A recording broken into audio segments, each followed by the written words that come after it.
into DUNE, episode 4, I believe we are this time. And we'll just do a quick recap, quick intro, quick recap, and then plough straight in. So here I find before me, as ever, Master of Ceremonies, Flavor Flav Craig. That joke is so obscure, as I've sort of been pointed out to me. It doesn't work at all. Never mind, I keep doing it. And the good Sergeant Brava Marlo, who's feeling his self-esteem must be seriously lifted from having actually had a duel, even though the main point of the duel was to keep dragging it out for as long as possible and not win. I honestly felt bad about it. It was awesome. Alongside of which, I'm afraid in the penalty box this week for his dubious refereeing decisions is the Mentat Tiran Corrado. Oh no. I'm raising two threats. I did have my fill of hors d'oeuvres, so I consider that a wash. That's a win. There we go. A net win. And, you know, striding and grappling with the boundaries between assassination, infiltration, espionage, and all of that, William Turosh. So last time, in preparation for hosting the pressure event of the decade for House Obscura, for the Imperial House, an evening where the Emperor himself is coming to Ecstasy to view the art of one of his royal artists, and of her name escaped me for a second there. Names are hard. Talia. You had gone to try and smooth out some issues and preempt some potential conflicts. And you ended up victorious with a binding promise laid to Anniversarian. After an exciting duel. Yes.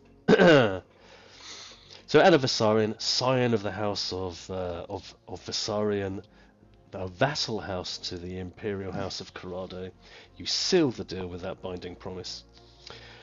After Marlo had defeated Anna's bodyguard, Darian. Now, William Turosh was able to use the cover of that duel to infiltrate into Anniversarian's luxurious apartment, enter and infiltrate into an office, at one moment not sure if there was a lethal assassin's device protecting it or an obfuscation device just blanketing. Put paid to the resident, who turned out to be a spy master, Helena Calamar of House Barrigan, nonetheless, and gather vital intelligence, the accounts of Anniversarian, which demonstrate her crippling spice addiction, and then was able to leverage. You know, you've got that in your back pocket. But it also has opened up a whole can of worms, in that there appears to be a connection between your house colleague, the smuggler, Victor Rund, whom you know was on some kind of mission involving Barrigan, and the fact that at one point William discovered that he had a snooping device, a wire, an electronic ear on his person that he deactivated, and who should be there in Anniversarian's house doing something nefarious but the spy master of House Barrigan herself? There's a lot of questions. So let's return to House Obscura. It's a little after 1 o'clock in the afternoon when, William, you settle down the Ornithopter and flick off all the switches, and you and your house colleagues walk into the elegant House Obscura. As you enter into the lobby and sort of like kick off any external apparel you no longer need, you find a house messenger waiting patiently for you, very discreetly. This is someone whom Blake knows very well. It's one of the many minions that he sends off to do little tasks for him. Their name is Chris, and they're nervously trying to get your attention, Blake. Yeah, I'll wring out my robes and... Yes? What is it? Master Smurk, Ambassador Irilan and Spymaster Veritas would like to see you at your earliest convenience. Very good. Did you want me alone or with the, upper management? With your team, yes. Wonderful. Thank you. Dismissed. And gratefully they retire. Where are they waiting for us? Oh, he comes back quickly. I don't know, I didn't ask. Comes back quickly, realizing... He's always waiting for us, obviously. Yes. They await your wait your attendance in Master Veritas's office, and he then disappears again smoothly. Already dismissed you. Get out of my sight.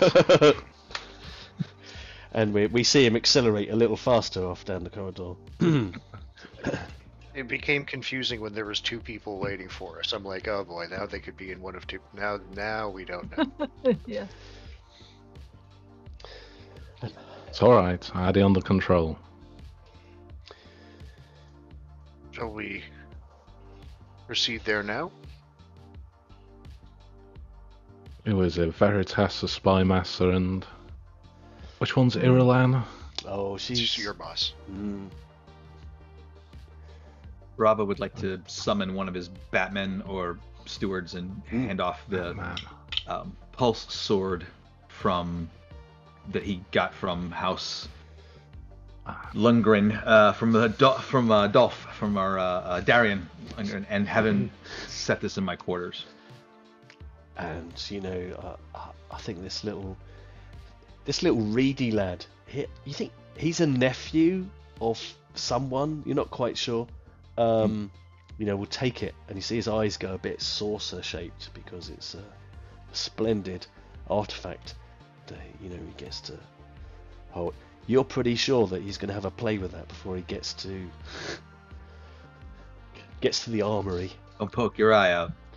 Oh, of course not. No. And very good. And a bit. He then leans in slightly as he takes the weapon off you and says, "I think Master Corvus wants a word with you at some point today. If you get a moment, I know you're really busy." Tell him I'll be there as soon as I can. I will. And he scurries off with those two duties.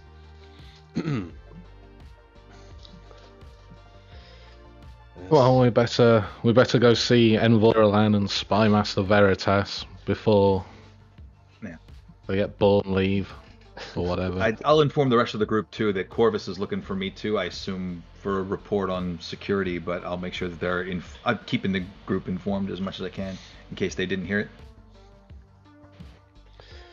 Corvus complete.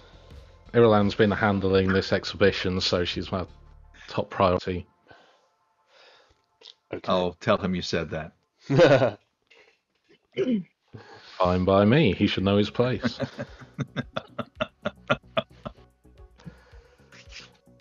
And so, without any further ado, but with as much chit-chat and conversation as you care to have, you make your way directly to the Spy Master's office. Okay, before the ado, on the way back in the ornithopter, Yes. would there have been some way of reading the like showing all the rest of the team the information that I found, or is it something that you have to get back and put in a computer or whatever? If you wanted to, you could have brought it up on the screen on the flight back. Sure, yeah, absolutely. Perhaps Yeah, sort of like. I will have done that. Yeah. Then we'll flash back to the latter part of, that journey back, where perhaps you would have, having laid in the final part of your course and flipped on some autopilot switches, been able to plug the drive, for want of a better word.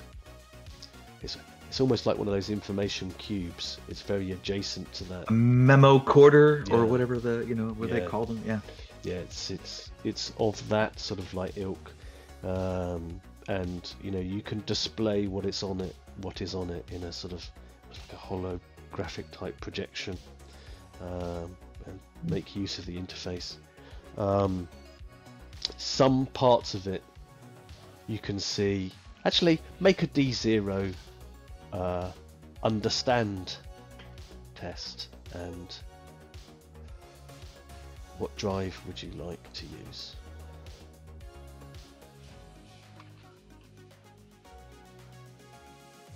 Let's have a look. I think I would use maybe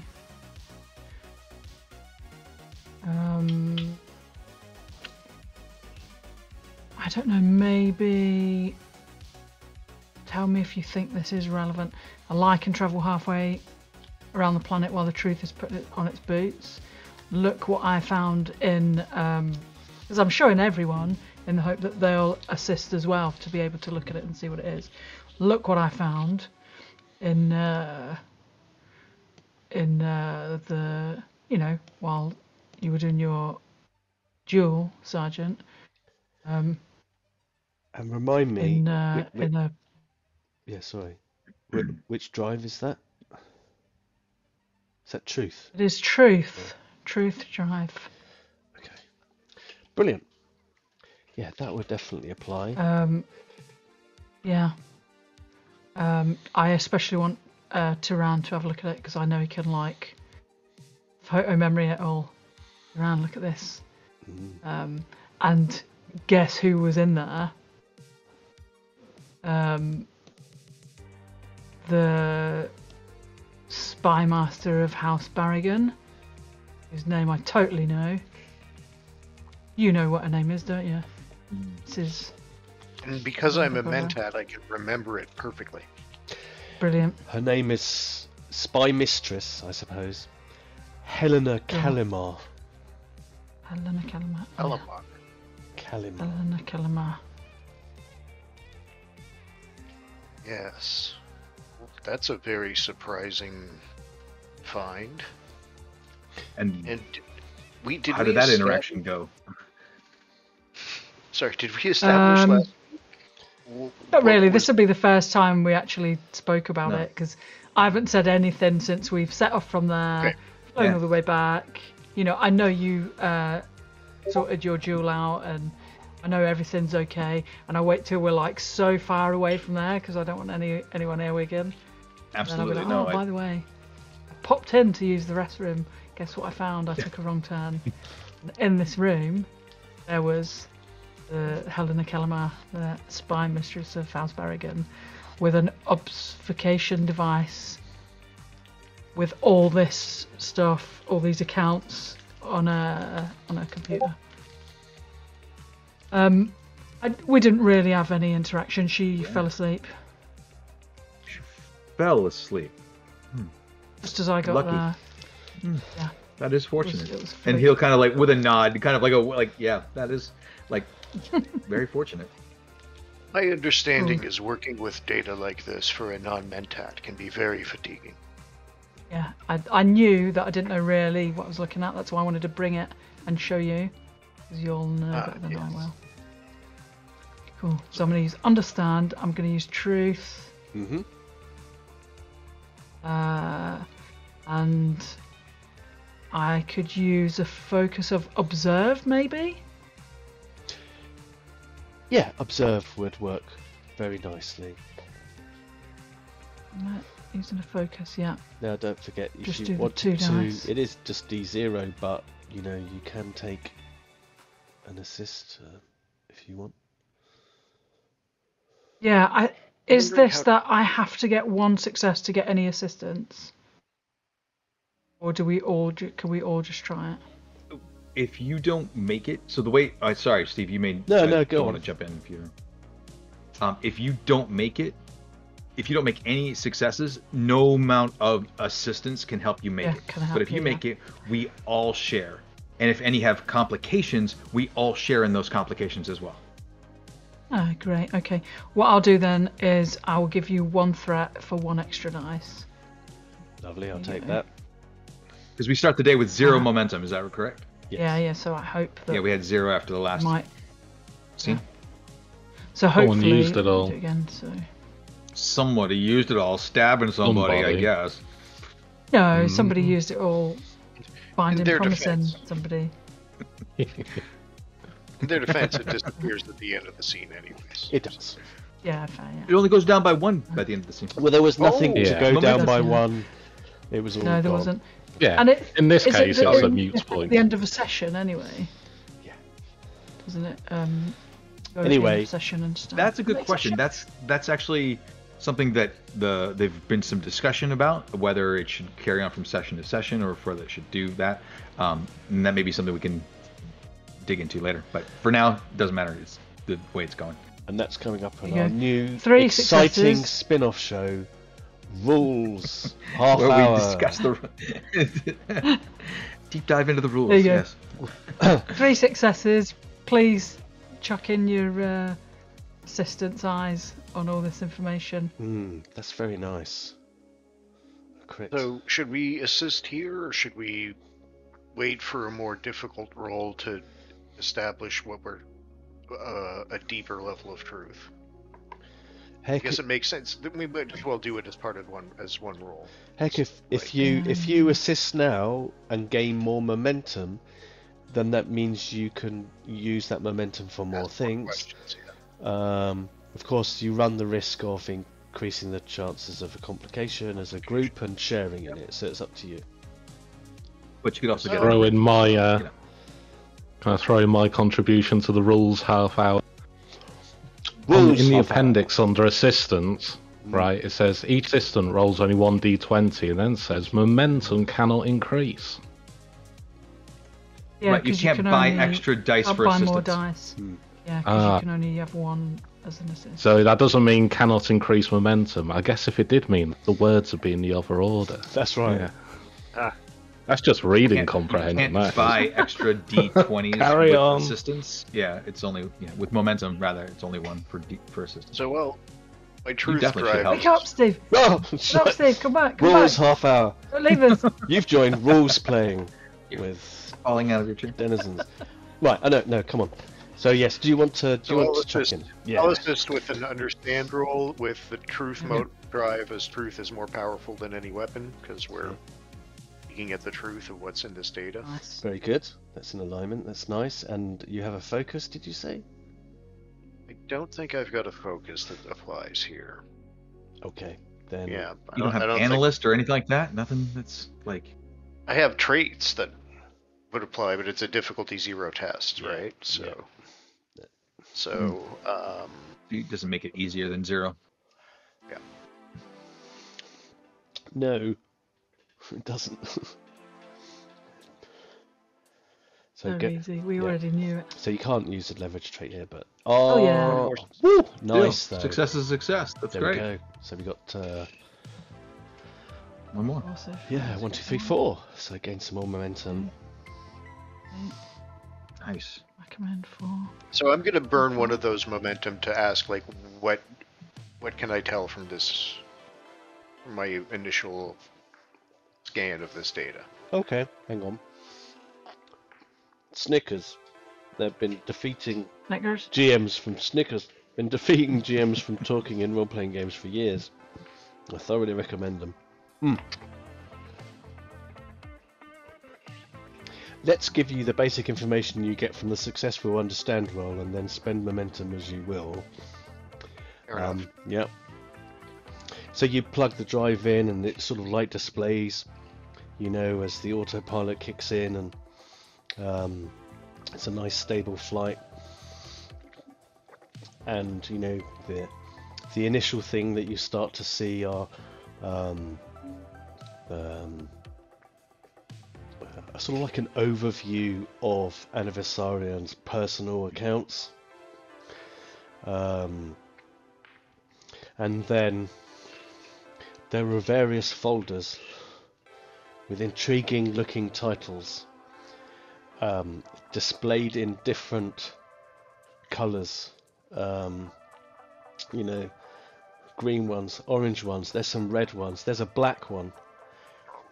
And you know, your initial take is that some of these information-based assets are clearly more sensitive and probably encrypted, and will require some, you know, skillful use of analysis and techniques in order to extract the information from them.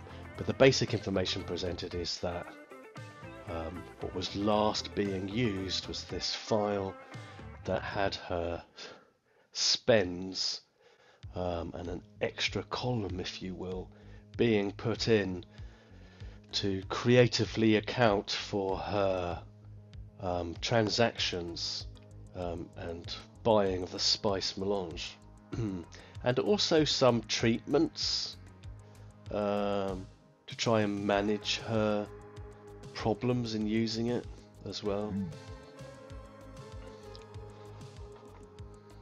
So it's everything you ever wanted, but also probably more. This is an incredible store of blackmail. Amazing. Now, Why would House Barrigan be involved? great question. Just saying that out loud. I'm not using momentum to discover that quite yet. Spend it. It is a great question. Well, I don't know if I told all these guys before. No, I didn't, because I kept it to myself on the way. And I would say, well, you know, speaking of House Barrigan, I found this wire in my jacket earlier, which I'm pretty damn certain Victor planted on me just before we left. And when I sneaked peek at his flight, wherever he'd been, on his secret wander, he was going to House Barrigan Isles, whatever we call them, the Bastard Isles, but The I can't Bastard remember what the name Isles. of them actually is. He's gone to the Bastard Isles, so clearly there's some connection. That scoundrel. I knew he was up to no good. Well, no, we don't know if he's undercover or if he's got some other. I'd like to assume the best of our Victor. I say to you, I like to assume the best of Victor while I show you again the wire he had in my jacket. I like to I'm assume the best sure of there's Victor, a- but I've known him for a long time. Yeah, I'd like to assume there's some sort of reasonable explanation for that, but Most reasonable ones are not the most positive ones. not the most charitable, that's for sure. I like to assume he's a sloffish cad, and I'll be bringing this matter up with the spy master. It is As indeed is your prerogative. Yeah. It is indeed important that Veritas be made aware of this. Knowing Veritas, find he him already as is soon as we aware get of back. this. We just have to get him to tell us what he knows. Yeah. So, can I ask Tiran, how far back did these books go? Is that something you can tell? Is that just, are they just recently, or have these like go back for years, or how much data looks like it's in it? Does it look like it's Is that something that's obvious from the surface scan, or is that something that'll require the further analysis? Or can we at least get an idea of, like, last week or lots? Oh, you know, this initial display that it was open to is showing effectively the equivalent of this calendar month's spice melange spending.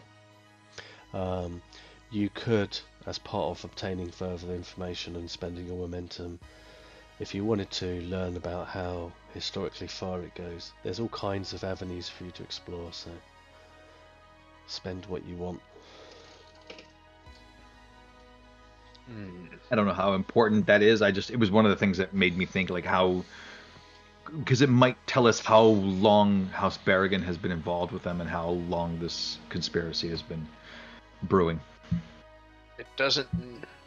The presence of data from a certain date within a data set does not mean it was necessarily being edited by the person who we saw editing it last. Oh, spoken like a true mentat. My God, we just... I'm having fun with this because essentially I'm just I absolutely love it. Like, yeah. It's perfect. Like, really badly worded versions of what I tell people at work. Perfect. So play to your strengths. Play to what you know. It's great. I love it. Yeah. Well, this is way over Brava's head. This is something it would be dangerous to make that assumption, but this is valuable data, and we'll eventually figure out how much of it there is. I think I'd like to get back to Veritas and get his guidance on how much analysis we should do on this. It's at this point that a light starts blinking on your display panel, and you glanced down at it, William, and you see that it's an incoming call alert. Okay, flip the speaker on or whatever you do. You don't recognise the voice as it sort of like cuts in. Young, female, but they say, is this Obscura Flight 5043? Am I speaking to Pilot Turosh? That's right. I'm wondering if you would be so kind as to, when you return to the house, make contact with a one Venetia Rund.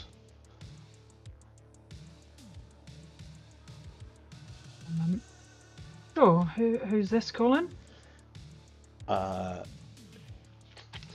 They identify themselves as sort of like a telecoms operator for the continent of House Obscura. They're rerouting a call request to you, and their name is, quick, random NPC name, Jake. That doesn't fit congruously, but I'm going with it. What was it? Cut out then. Oh good, it cut out. I can redo that. Maria Jakeman. Maria Jakeman. She's a comms officer. Yeah. Okay. And I must know who Mrs. Rund is, do I? Miss Rund. Is it Victor Rund? Miss Rund. Like Victor Rund? Yeah. Miss Rund is Victor's younger sister. Okay.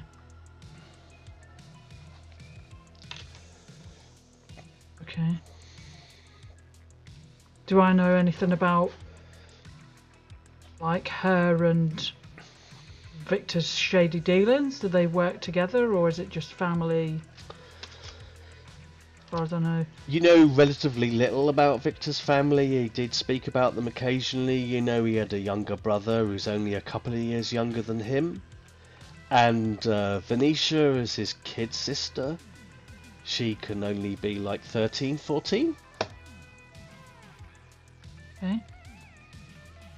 And the comms officers told me to get in touch with her? Yeah. Right. Right. Alright, will do. Thank you, over and out. Right, bye.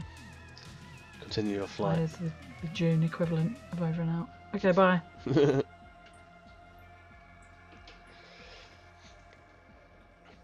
So you still have the Many display people up. need our attention. Yeah. The display is up. You've got 20 odd minutes of this flight left. What do you want to do with it? Are you going to investigate this info further or leave it? Do I have the knowing what I know of what we have back at the house, would it make sense to try to do a deeper analysis in the 20 minutes in the ornithopter, or is it more sensible to wait until we get back to the office and have several monitors to look at things with, as we all know is valuable? Yeah, I mean, you think that if you try and do anything too interrogative and deep, sort of then maybe go into some of those the black file or the red files, then you're going to be better off doing that in-house, where you can leverage assets that you have there and specialists. Delving into some of the what you're already in, the already open file shouldn't be too much of a problem. It might be wise to go into the meeting with Veritas armed with something that maybe he doesn't know. So I'm gonna look into essentially the spending history that we've got, that we were seeing edited, and try to see how far back it goes, how extensive it is, and where the money's being directed from. You can certainly get the former as a one momentum spend. If you want to start to trace to where it's going to, that I would say is a separate bit of information. I'd ask for another momentum spend. So if you want to do both, great, we can do that for 2.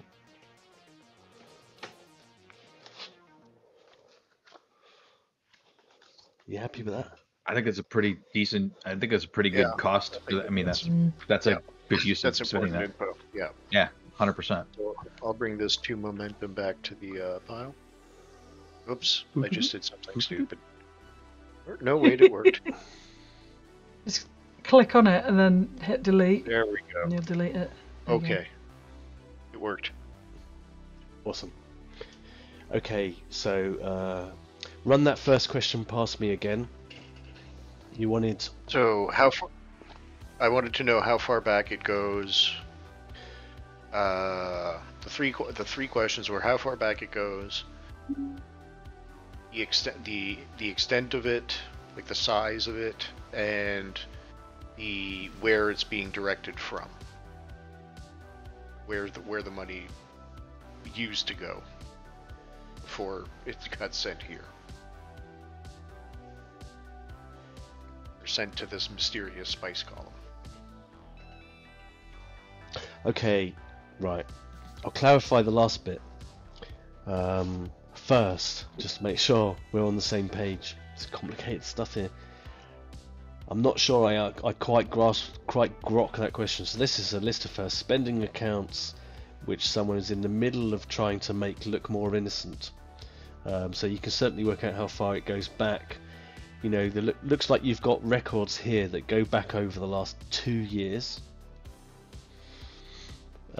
Indicating a pattern of repetitive purchasing of spice melange, escalating in cost, and a sort of thumbnail sketch of how much, it's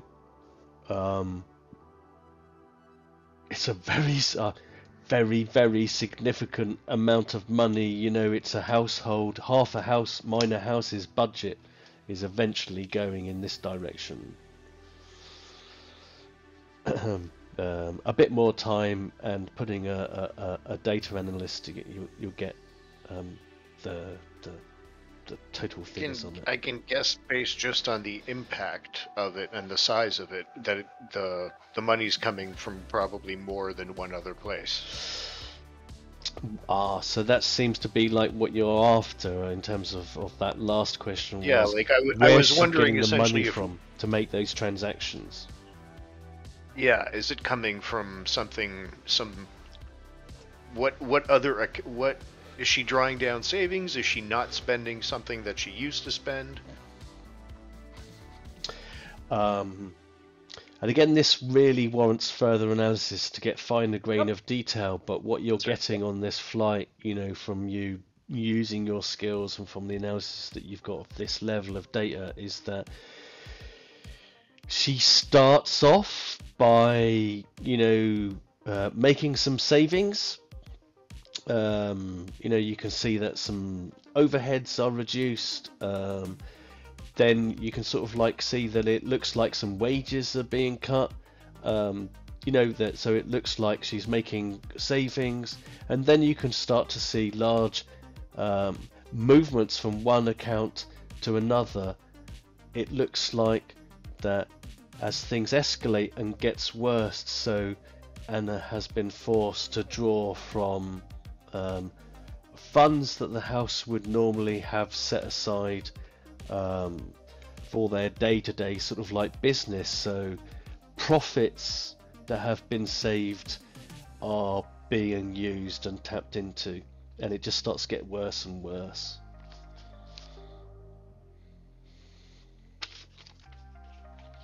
This disturbing cautionary tale of what the spice melange's addiction will do to even the wealthiest of us.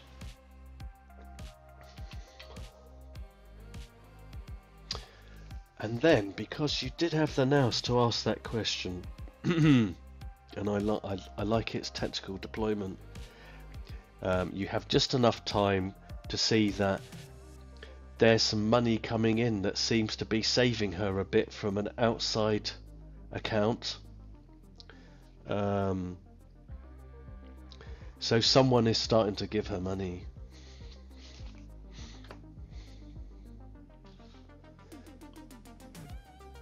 How recent is that? That last bit? Yeah, that's only in the last 2 months.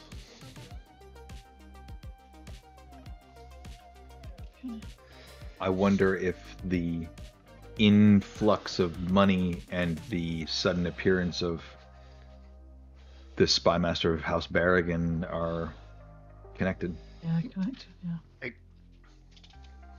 I clap Bravo on the back and we'll make a mentat of you yet. Just do what you do, but slower. That's all. It's always good to have a source of verification. So unless there's anything But yeah, else... having an out... No, yeah. Sorry. I just meant having an outside house detail your books. There's no reason to bring outside help unless they were potentially the source of that money. And that was part of the deal of it. Hey, I can imagine how that conversation went. Here's some money to help, and I'll help you hide the books, which gives House Barrigan access to all kinds of other information. So, yeah, something to think about for sure. You have an advantage I do not. My imagination is not well trained.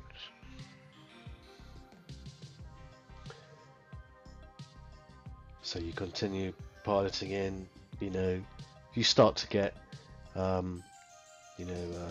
information from the house sort of directly coming over comms, indicating which pads you can land on, and then unless there's anything you want to do before we go back to where we were a minute ago, we'll return to the scene of you heading towards Veritas's office, where you're expecting to meet him and Ambassador Irulan.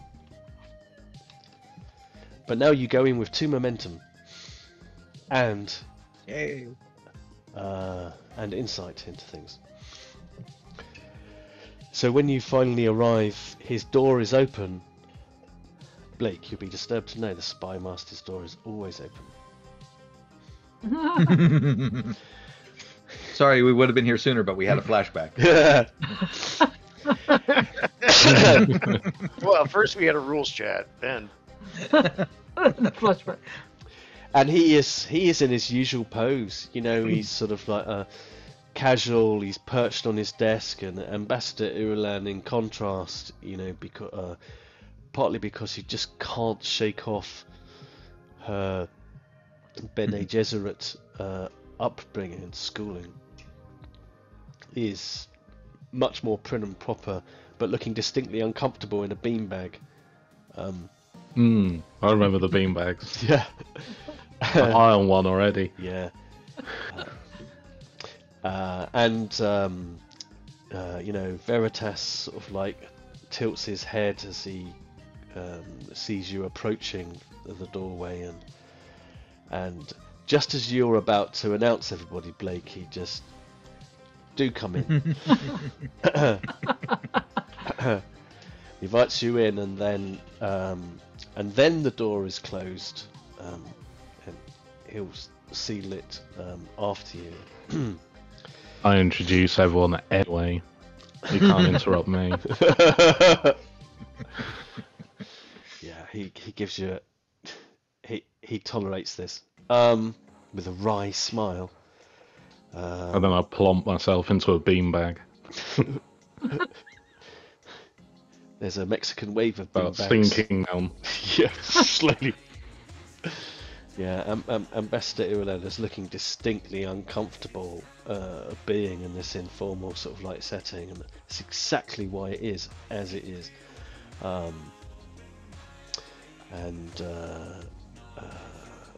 She struggles to her feet. She can't take it anymore. As Veritas, you know, surveys you all and takes you in and says, well, perhaps you'd be so kind as to fill me in on what you discovered. How did your meeting go on Haven?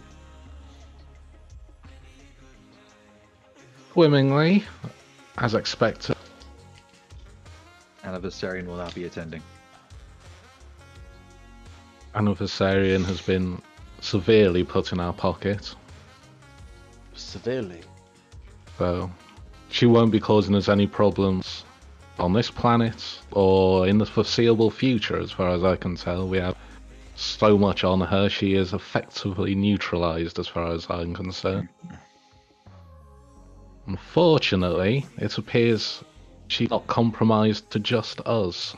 I believe my colleagues have also found indications that she is also under the thumb of House Barrigan as well as us, so she's a mess. He strokes his chin and looks over at you immediately, William, and says, well, this is more your wheelhouse, I would have thought. What did you learn exactly, and how? How? Well, popped in to use the bathroom and took a wrong turn and went into a room and found this information. And Helena Kellamar was there having a nap in the middle of like cooking all these books. And here's the little cube disc thing. He takes the sort of variation on a memo order from you and looks at it and places it down as Ambassador Irulan is just steepling her fingers, listening to all this. Spy Master, there is a wealth of information on that cube. Financial records of the Viserion house being spent on spice, and other sources of finance coming into play quite recently to help keep the house afloat. There's also a wealth of more carefully guarded information that we could try to entangle with time. He nods. This is all news, and he glances over at Ireland that I am sure the Contessa will be delighted to learn from. Some thoughts that occur to me are, and he looks at you, Blake, what guarantees do we have that this is not going to have any further repercussions? And then he glances at William, and then he glances at Blake. I have made Scion Viserion an offer she cannot refuse. She won't be causing us any problems. I'm impressed. And, you know, he shares a glance with Ambassador Irulan. There's some... you get a sense there's a bit of... there's a little frisson between them. There's something going on between them, anyway, when you mention that sort of like specifically. But he is, by his standards, pretty effusive in his praise. Yeah, I'm impressed. And then he moves rapidly on into the next topic. Very good. That is very assuring. It is a matter of some significant curiosity that we discover that House Barrigan seems to be interweaved with the affairs of this scion, where some might say they see coincidence. I do not ascribe such things. It's also... Some people see coincidence, we see traitors. Spy Master Veritas. I was wondering... There is indeed more disturbing news that William might want to share. And he glances at you again, because he has been doing a back and forth, and you found it curious sometimes. You know, he just seems to look at the right person when they're feeling vulnerable or it's relevant. It's curious how he does it. Blake just keeps getting cut off mid-flow, and I'm sure he's doing it on purpose to wind him up. Yeah.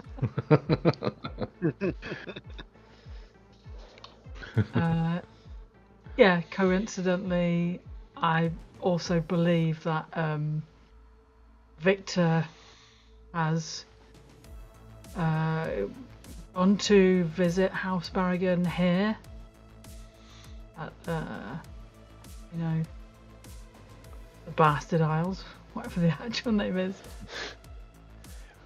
That can be just the colloquial term that you use for it, and he knows the term really well. I don't. I can't remember. I've got it written down, so we'll just float over that. We remember the Bastard Isles anyway. That's fine. We came up with a wonderful name for it, but I can't remember what. We did. It's got a really great name, and I did write it down. But anyway, moving rapidly on, he just ignores your colloquial pet name for the Barrigan Islands. He says, and also, yes, just before we set off and we, past him, I also believe that he planted a wire on me because I've just found it. I would be most interested to see it, if I may, he says. Sure, I fish it out of my pocket and hand it over. He brings it forth there and gives it some sort of like close scrutiny and sort of like turns it over. It is a device, a snooping device, certainly attributable to Barrigan, and confirms a number of thoughts that I've had, and places it down. We'll have to subject it to some further scrutiny. We might be able to pull more information off it, but you did well to neutralise it.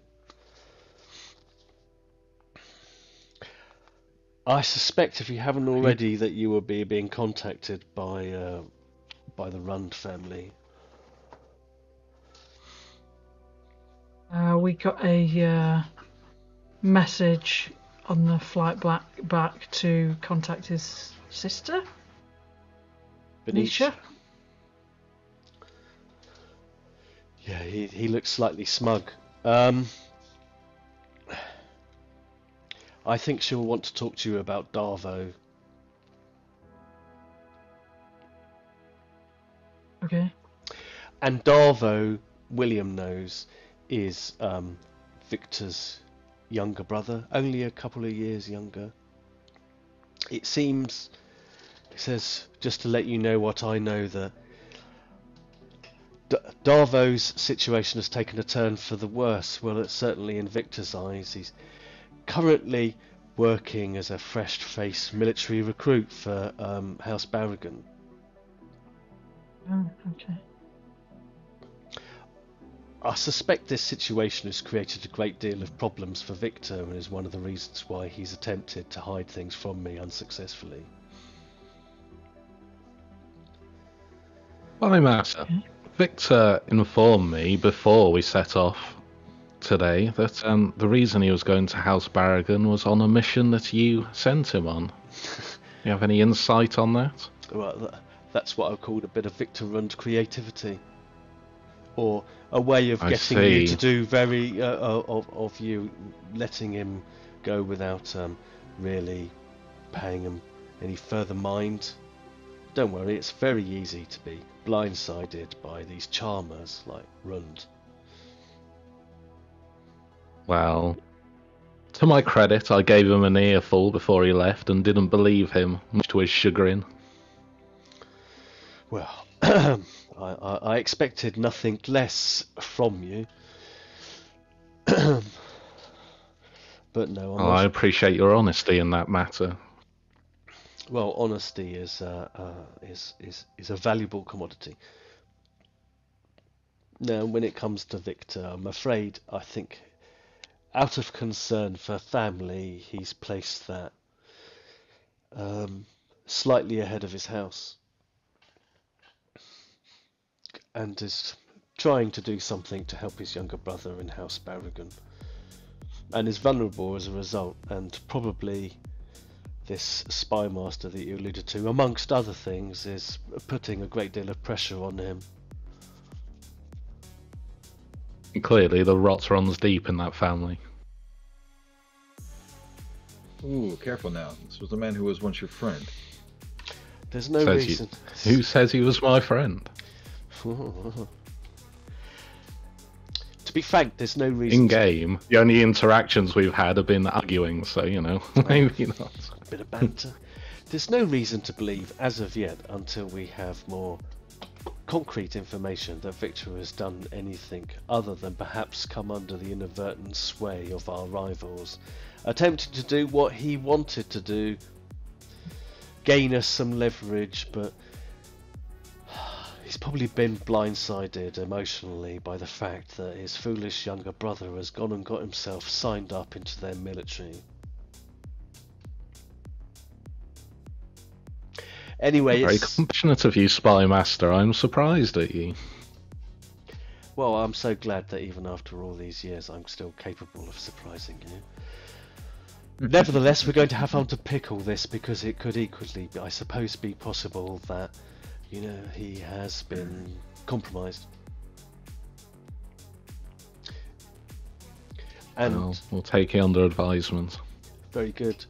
And I don't like the fact that it's happening precisely at the same time as we discover the spy mistress in the house of Anniversarian. Good work, William. And team. All round.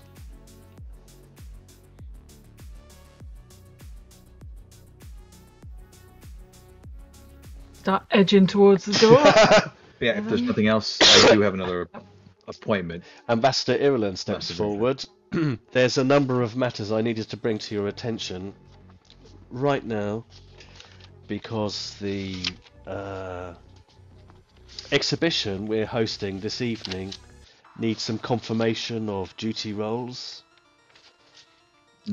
There's the matter of security. Let me get my pen. Get your pen, yeah. There's the security arrangements. I can't say that word again. The security arrangements. The hospitality arrangements. We need someone to take the lead in terms of observation. We need someone to take the lead in terms of appreciation. And I can give you more details on those roles.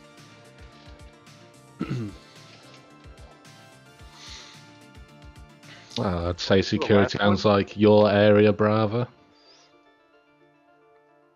That's exactly what I hope to speak with Master Corvus about, a security detachment, and if he can lend me extra men for the evening. Well, I'll have more details for you after I speak with him. You have that conversation, but I'm putting you in charge of the security arrangements. So hospitality then, an important job, making sure that our hosts are and everyone at the party has a full glass and is happy. I'll do that. Very good, William. Now, observation. There's all kinds of unspoken politics and deals that are going to be being made. We need someone with a keen eye to look out for those, identify them. And this is Spy Master Veritas, pricks up his ears at this because pays attention to this detail. I believe I can function in that capacity well. And finally, the appreciation side of things. It's not enough for our house to appear hospitable and sociable if we really want to reap the rewards of this appointment. Everyone has to be seen to be appreciating the art and how it's being displayed. You're going to have to get into conversations, knowledgeable conversations, with knowledgeable guests on the matter of the art, and be convincing. Of course, we are an art house, so this won't be too difficult for us. But you will have to impress the guests with your understanding of the work and support Talia in that. It's a crucial role. And then she looks sideways at you, Blake.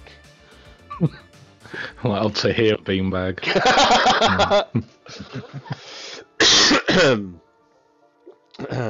Yes, well, the thing is Blake's always kind of straight, stony-faced and that, and not particularly enthusiastic about anything, so that could be quite a challenge for him. So, yes, I'm sure I can conversation. You are liaison. I am. However, she says,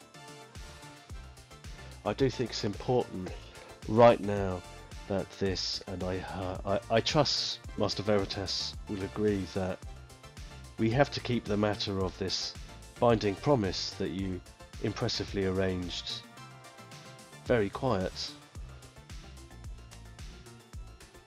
I'm afraid you really can't. Of course. You can't take credit for it right now. You're the soul of discretion. Do you mean I can't take credit for it right now?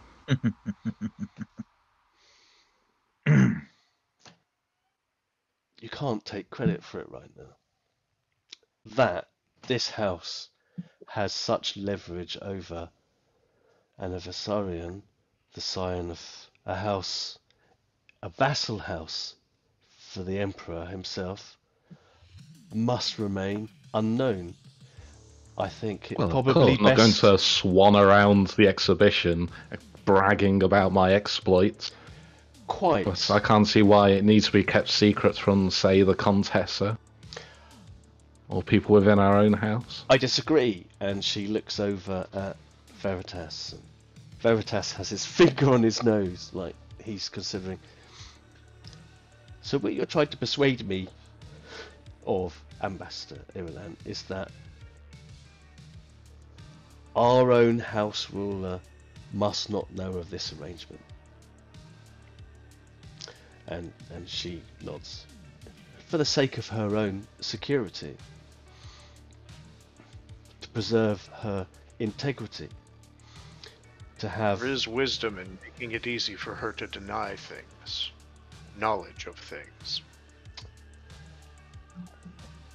She doesn't have to lie about what she doesn't know. Yes, I suppose so. It will be uncomfortable for you, I acknowledge that, says the ambassador, who just has all of the empathy that only a Bene Gesserit can have, which is to say, bugger all, probably.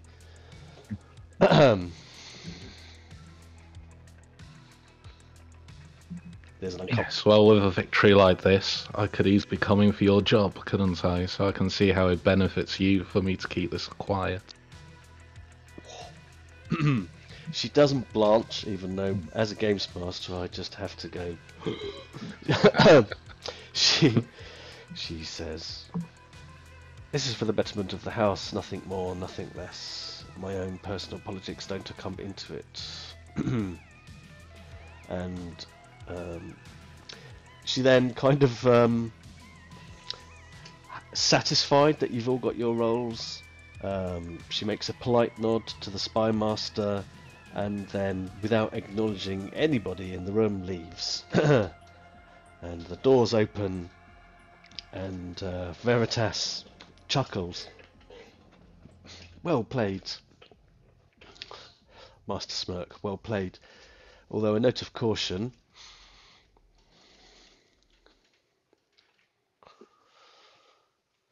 Don't piss off Ireland."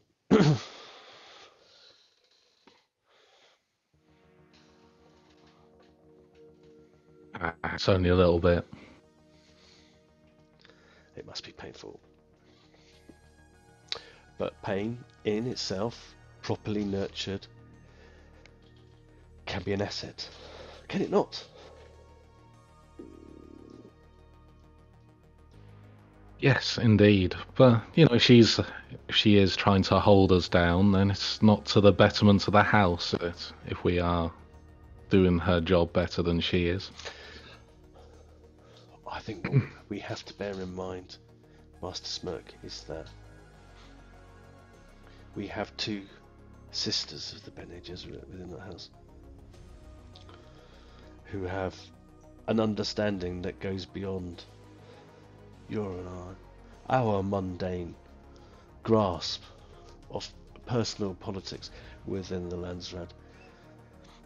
I don't pretend to know everything that organisation knows and what it strives and what it aims to do and its goals are, but I have no doubt that it influences both the Contessa and Ambassador Irulan to some extent. Yes, of course. That's your meaning. Some measure of self-preservation is important. He gives a We face. temper our ambitions. Duty, duty, duty. On to duty. I'm sure you have many things to do. I can see you itching to remove yourself from my presence. I won't take that as a personal slight. My three colleagues looking extremely awkward behind me as I'm making an ass of myself. We're halfway up the door. William's halfway up the corridor. Bolt out the door.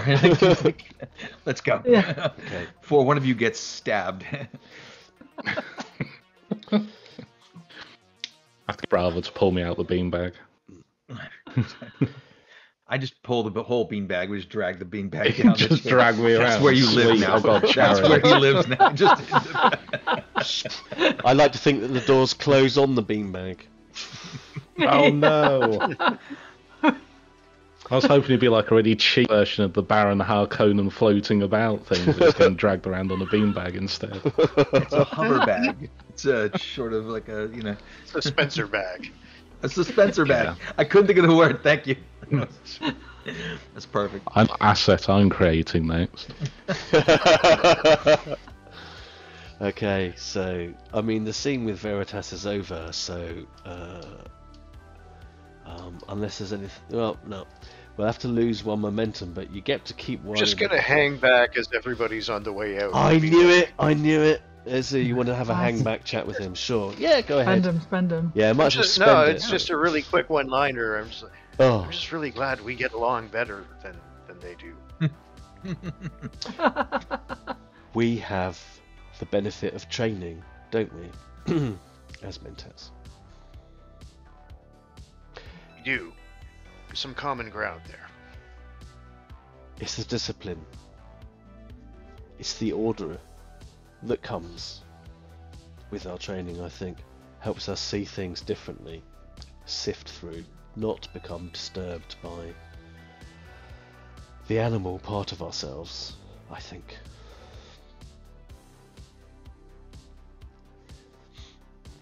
I'll try to continue to apply that. Very good. And then he goes back to playing with an executive toy on his desk. It's got to be one of those swing clackables.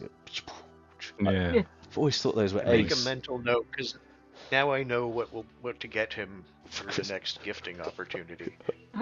It's about to say for Christmas, but I'm not sure that's in the law. Go on those drinking bird things.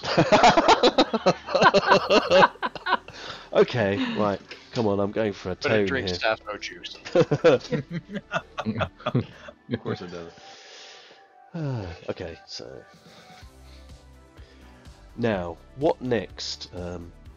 I've had my plan seamed with you, but you know you've got a few things, a few irons in the fire. What would you like to, you know, who would you like to visit next? What kind of scene would you like to have?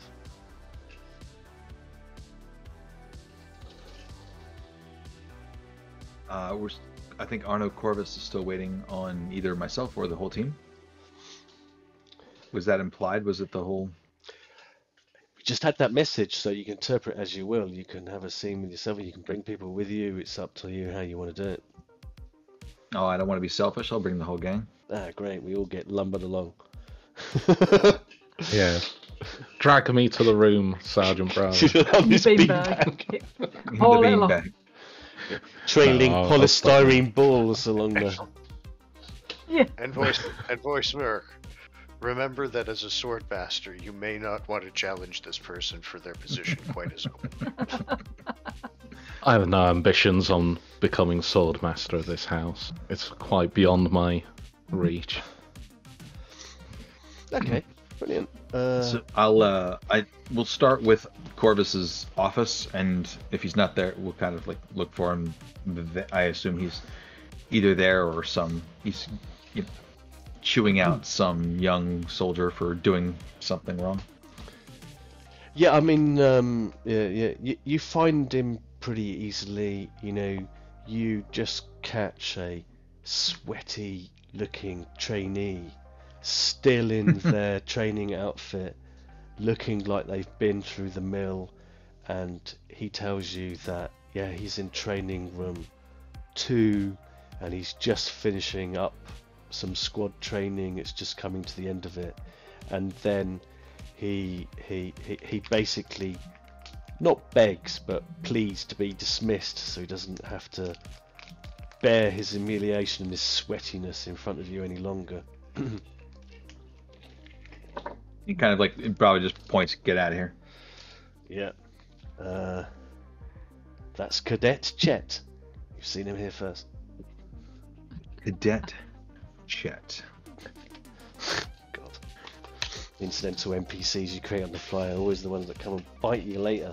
So as Cadet Right. Chet, you know, sort of like with relief sweats away down the corridor, going to find himself a shower. You can go and find, training room 2, and as you approach, you know, there's a whole train of the martial. There are days in the house where there's, you know, cross training, you know, between the different sort of like disciplines.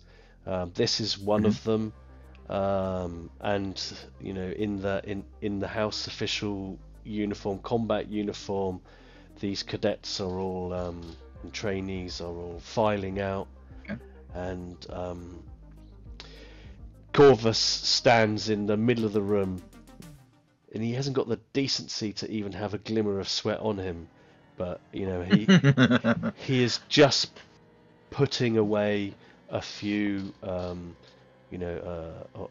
the stock shields for training and other training sort of like weapons, and he's very relaxed, glances over as you arrive. He'll give him a smart salute and say, "Reporting as ordered." Oh, at ease. He says, "What is it, Marlo? It's always a pleasure to see you, but it's nice when it's not on an official training day. What do I owe the pleasure?" I was told you were looking for me, sir. I apologize if our signals were crossed. Oh, yeah, sorry. Got caught up And he jerks a thumb at all the trainees, just sort of like departing. One of them has just come back in, apologising, and is grabbing something they left behind, and he ushers them out. Yes, I did mean to speak to you.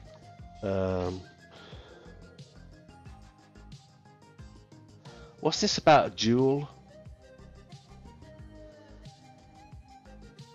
You heard about a duel, sir? Political expediency. It was the only way we could get Anna Viserion to agree not to meddle in our exhibition this evening, and so her man and I squared off. Master Smurk made sure she kept her word. Well, it's creating... Not much more to it than that, sir. There's a little bit more to it than that, though. Oh, isn't it? I mean, I've seen it. It's on the communet. It's doing the rounds. Got on the...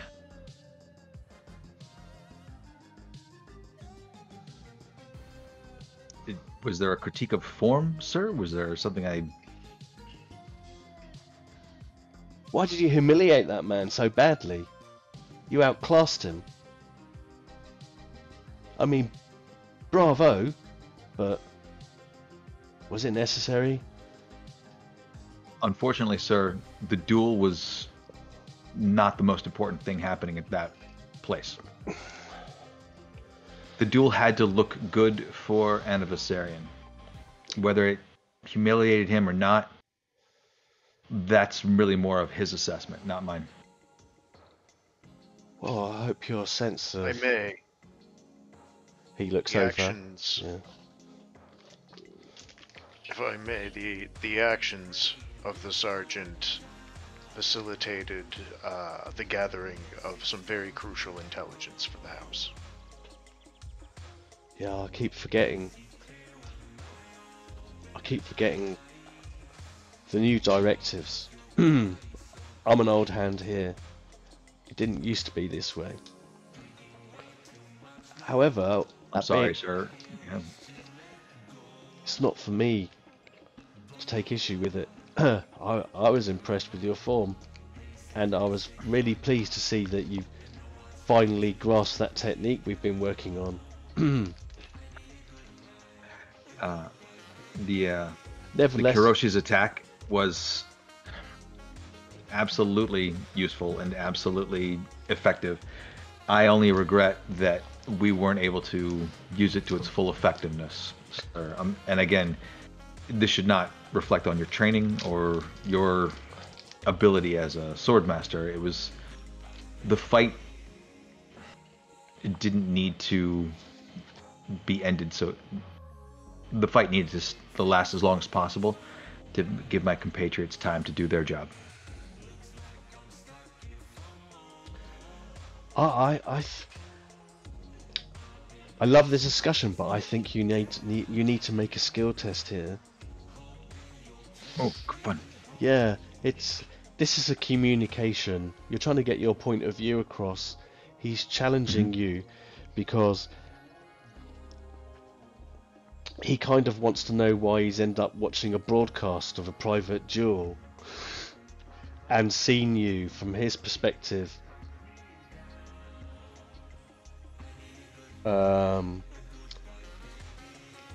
display fine use of skills, but then hold back from taking blows that would have ended the bout swiftly. You've elongated it, if this kind of like makes sense to you. And you know, as a sword master, for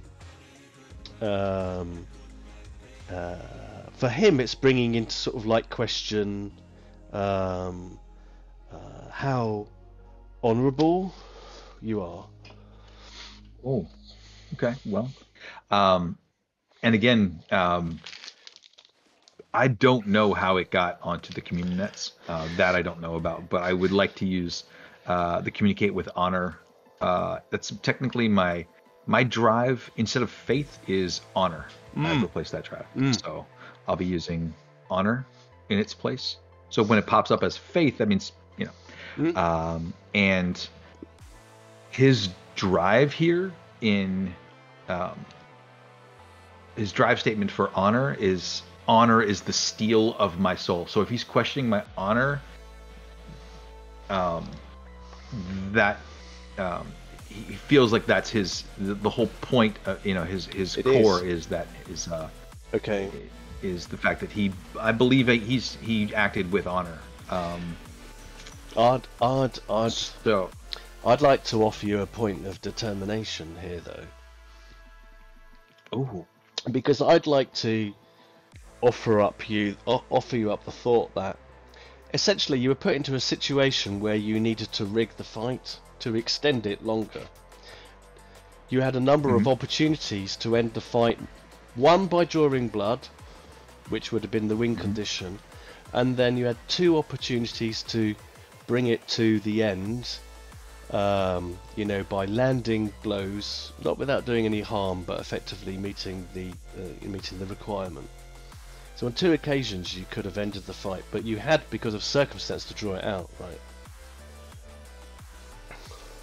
Right. So I would think that, particularly from Arno's point of view, he sees this as a fight that has been rigged. And that isn't, from his point of view, an honourable thing to do. So I think you're in conflict with your drive statement. What do you think? Okay. I think that's a really interesting perspective. You can disagree, it's alright. You can negotiate. No, I don't. I want to disagree, but I really can't. That actually does make sense. I see it from his perspective. I do. That, making the fight last longer than it should, making it. No, I would. So if I agree to that, like that it's changed, does that mean I strike through that statement? I have to pick something else from now on? Well, this is where we go into the wonderful world of, it's rules half hour, but this time we're looking at determination, reclamation. So let me pull up the rules for determination, because there's a number of ways. I mean, you could choose to use a different drive instead, and leave honor alone, or you could choose to still use this drive and either comply or challenge. So comply would mean that you immediately suffer a complication. But you can still roll. If you challenge your drive, then you can act freely, but you have to cross out that drive statement, and you can't use that drive score again until you recover it. Either way, you get determination. Okay. And I know you used some previously. I would love to get it back, and I think I am.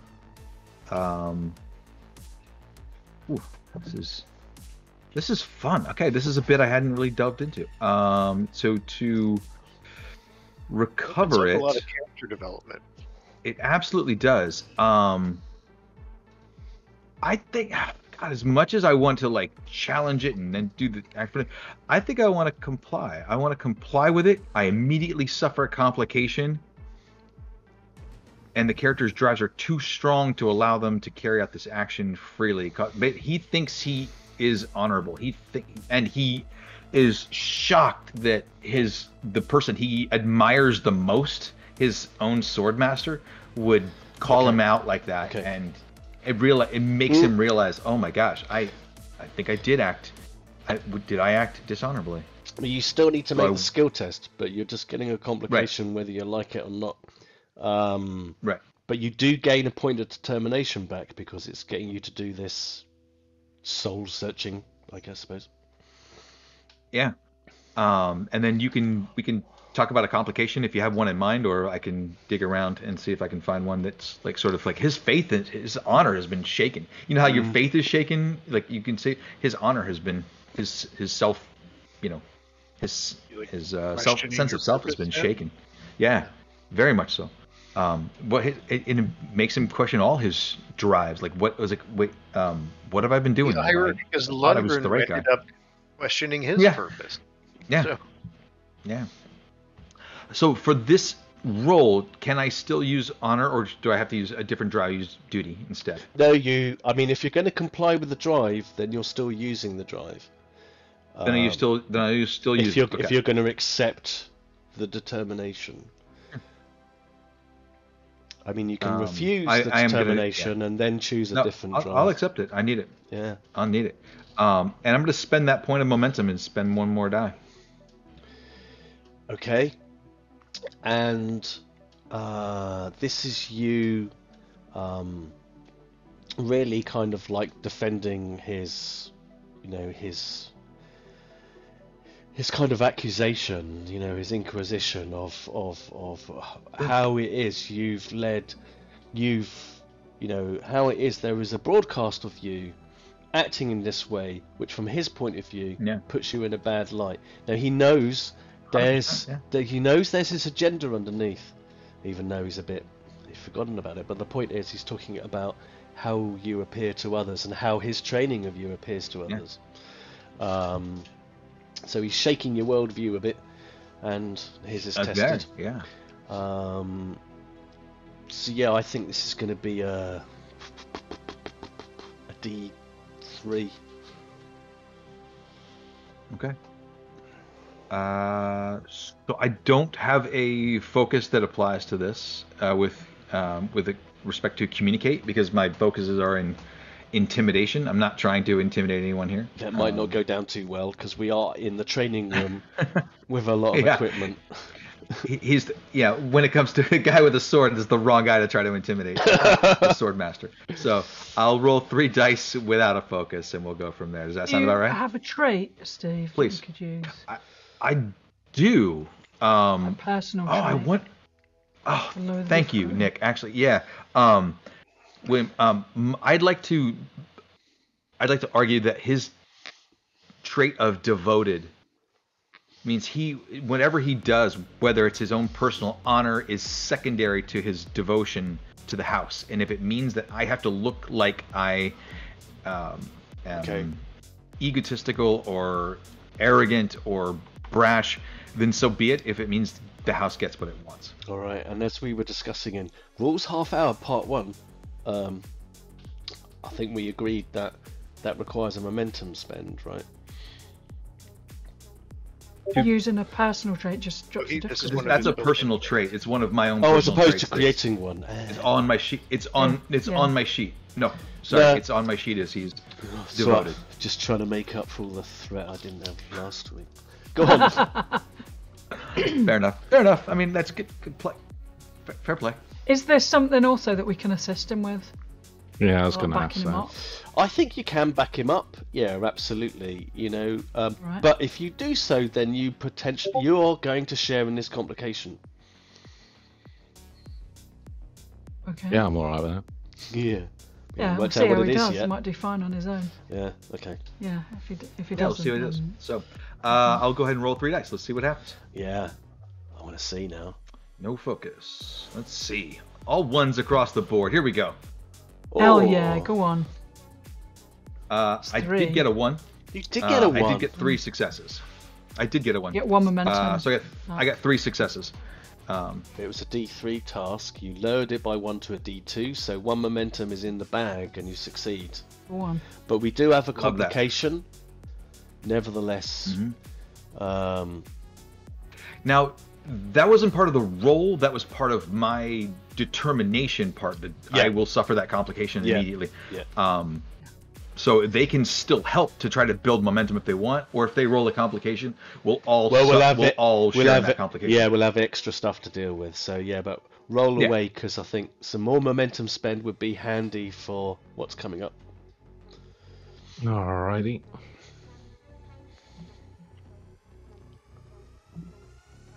Yeah, I'll explain that it was imperative for the duels going that long so that William could find the bathroom, because he got ever so lost and couldn't find it. Okay.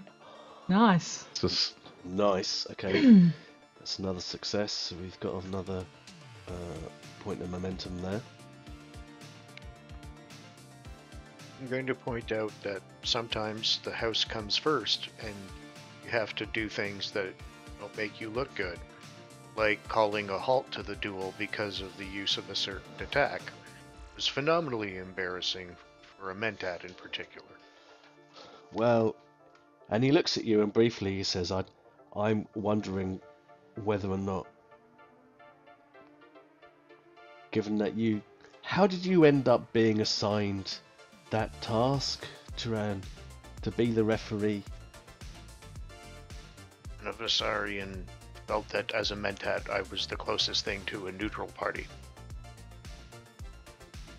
the other options being her and me. So she felt, because of your Mentat training and your discipline, that you were trustworthy. She trusted you to be a fair referee. Good. And were you? The winner of the duel was indeed the person who would have won the duel. His face wrinkles. He scowls. It's like, I've heard so much, he mutters, Mentat bullshit, about the rights and the wrongs and the ins and outs of rules over my years. Have you no soul, Corrado?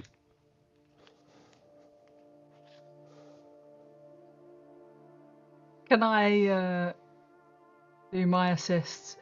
Because right now I feel like I have no patience for those who complain that life is unfair. Okay. I really like. That's what I'm thinking about. It's not a very good number. Can I use like discipline to like Keep yourself together, yeah. because Is he's that how that works? 'Cause he's getting a bit more animated. You know, he's Yeah. quite aggressive with Tiran there. It's all verbal, of course, but you know, he's Yeah, quite an yeah. intimidating physical presence on him. I'll use my discipline. Yeah. I'll use my justice, which is I don't care for his whinging. Justice. Is he whinging? Can I use a focus of observe? Because I'm watching this go on. Seeing if like Yeah, and you're something paying is attention to him and his reaction, and you're paying attention yeah, to yeah. Tiran and how this. Yeah, absolutely. That focus applies. Yeah. Hell yeah. Oh, nice. It gives you Okay. two. Talking about. Okay. Yeah. The two, yeah. Now, has everybody done what they wanted to do in terms of support there? I haven't done a roll yet. I was going to say, because he was in the middle of starting a fight with you. Because Yes, he was starting a fight. I was just trying to narratively justify my role when I he picked a know. fight with me. But why he started to pick a fight with you on is that he's saying, you were obligated to be a fair referee, and you, in the spirit of being a referee of a duel, from what he saw of this recording, you'd love to see a copy of that now, he didn't think you were a fair referee for a duel. So he's getting you to search your soul about that, I suppose, a little bit, but you can deal with the impact of that momentarily. Do. My soul searching is for my drive around truth is more powerful than any weapon. So I tend to wield it as I see fit. That is very good I'm from okay. a truth point of view, yeah. But what about your duty drive statement? So that's my duty statement is I honor my obligations, and I think that's what I'd roll on here is that And what we you have are a duty to do. You were honouring your obligation to the house, and you were putting that above your obligation to be a fair referee. Is that your contention? Exactly. Yeah. Yeah. That's the logic. Yeah. I'm applying. Good. Go for it. All love right. it. So I'm using communicate Yeah. and social awareness. Oh As a yeah, focus would God, apply? yeah. It's only your Oof. playbook knowledge of how rules operate. Especially because I can tell he's getting upset, and I don't want to aggravate him any further. But I also want to, get him to stop picking on poor Sergeant Brava. Yeah, you are taking some of the heat, so this is how that's working. So drive is duty. Focus, yes. Whoa, nice. What's One success. Okay, Nice. so we've got a whole load there. What have we ended up with? I've lost count. You spent one. 4, You 5, needed 6. 2 successes. So you got 1, 2, 3, 4, 5 momentum in there. Yep. Okay. I added the perfect. So 1, 2. I deleted 1 for that spend, so that should take us to Yeah. 5 top. Yeah. Top us up. Yep. Yeah. And if Bravo wasn't already gonna fight for you guys, he is now devoted to you all for sticking up for him. Yeah. Oh. Oh, His heart swells. He's like, oh my god, nobody comes to his defense. Like it's My supposed to be me team. protecting you guys. My Yeah. team. My team. They like, yeah. oh, guys. Yeah, and Arno is sort of like he's venting a bit. He kind of like stalks off because you put your argument over, and all your friends, your colleagues really back you up in their different ways, and you see him sort of like channel some aggression towards Corrado, who just sort of like deflects it with logic beautifully. And then he goes over and he just sort of like belts one of the training dummies hard enough to knock it off its hinges, and then circles back around and he says, I was proud to see you deliver that technique.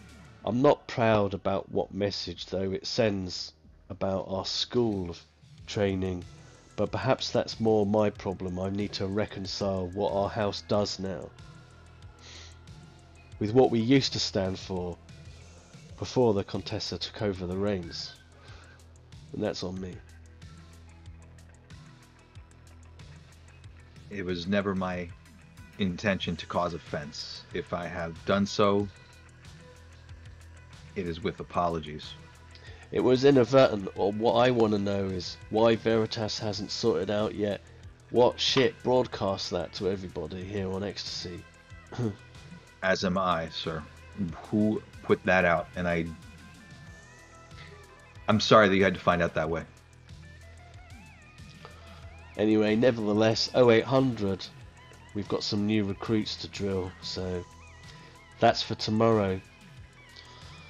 You've got a job to do tonight. I don't want you to be distracted. I have some other duties this evening that require my attention, yes. I will try to be present tomorrow, 08. I'll see you there at 08. And he'll motion to the crew that's our cue. We're already going. I'm out the door already. We'll leave with our momentum intact. Thank you. And just Taking this. take our stack of momentum with us, and I'm off. late on the big one. Yeah. Brand goes to salute, remembers that he doesn't know how. Brilliant. Okay. Well, Sergeant, it seems we're all ingratiating ourselves to our superiors today. Well, I think they have tasked us with something that is not particularly pleasant to all concerned, and the needs of the house have to come above their own personal needs, and a lot of our superiors are finding that out and finding it distasteful. That says more about them, I think, than it does about what we did. Well, we'll agree with you, even though you tried to do the opposite earlier. William's kind of lucky. I was in the just trying to sense smooth that things everybody- over, but I appreciate that. I do appreciate you standing up for me. William's lucky in the sense that everybody kind of expects him to be nefarious. Maybe. If you start off as nefarious, If you everybody just start expects you. nefarious, Yeah. you don't have to get nefarious. Seem to have gotten Yeah. less trouble than you guys, yeah. You certainly did. Like nobody's calling you to the carpet. Yeah. Oh, yeah. And nevertheless, you've got a point of determination. Don't forget to take that, Go on. Yes. because you've earned Oh, that. I'm so excited to take that back. Yes. I get that. I put that on my sheet. I'm back to 1. Yeah. Excited. This will be useful for you. Okay, I think this And I is... did add a complication, by the way. Yeah, we haven't of- determined that, and what I'm going to suggest is that Please. we stop for a bio break and a cup of tea, and then both go away and have a little think about that. That's a And great then, idea. and then we'll come up with something interesting, because I think it warrants a little pondering. Absolutely. Go drink the water of life and see what you come up with. Oh my my god. goodness. Good luck. See you in 5.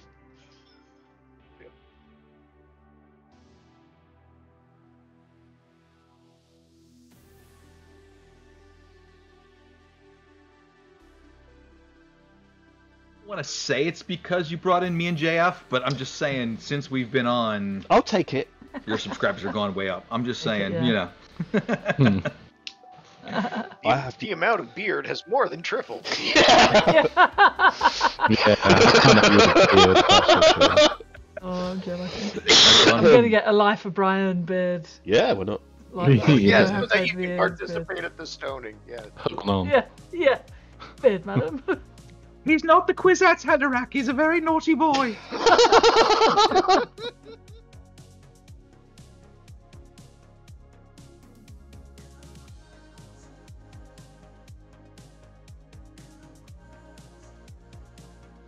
Right, okay.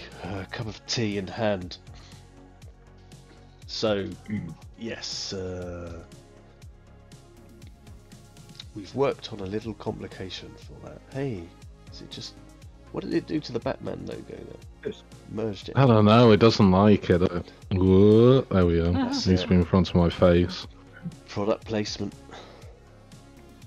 Yeah. Nick, your I can be sponsored by that is an Batman now. impressively large mug you were using. I was like, it just keeps coming up out of the screen. It I was know, like, this one. It's like it just keeps Comes coming. in pints. Yeah.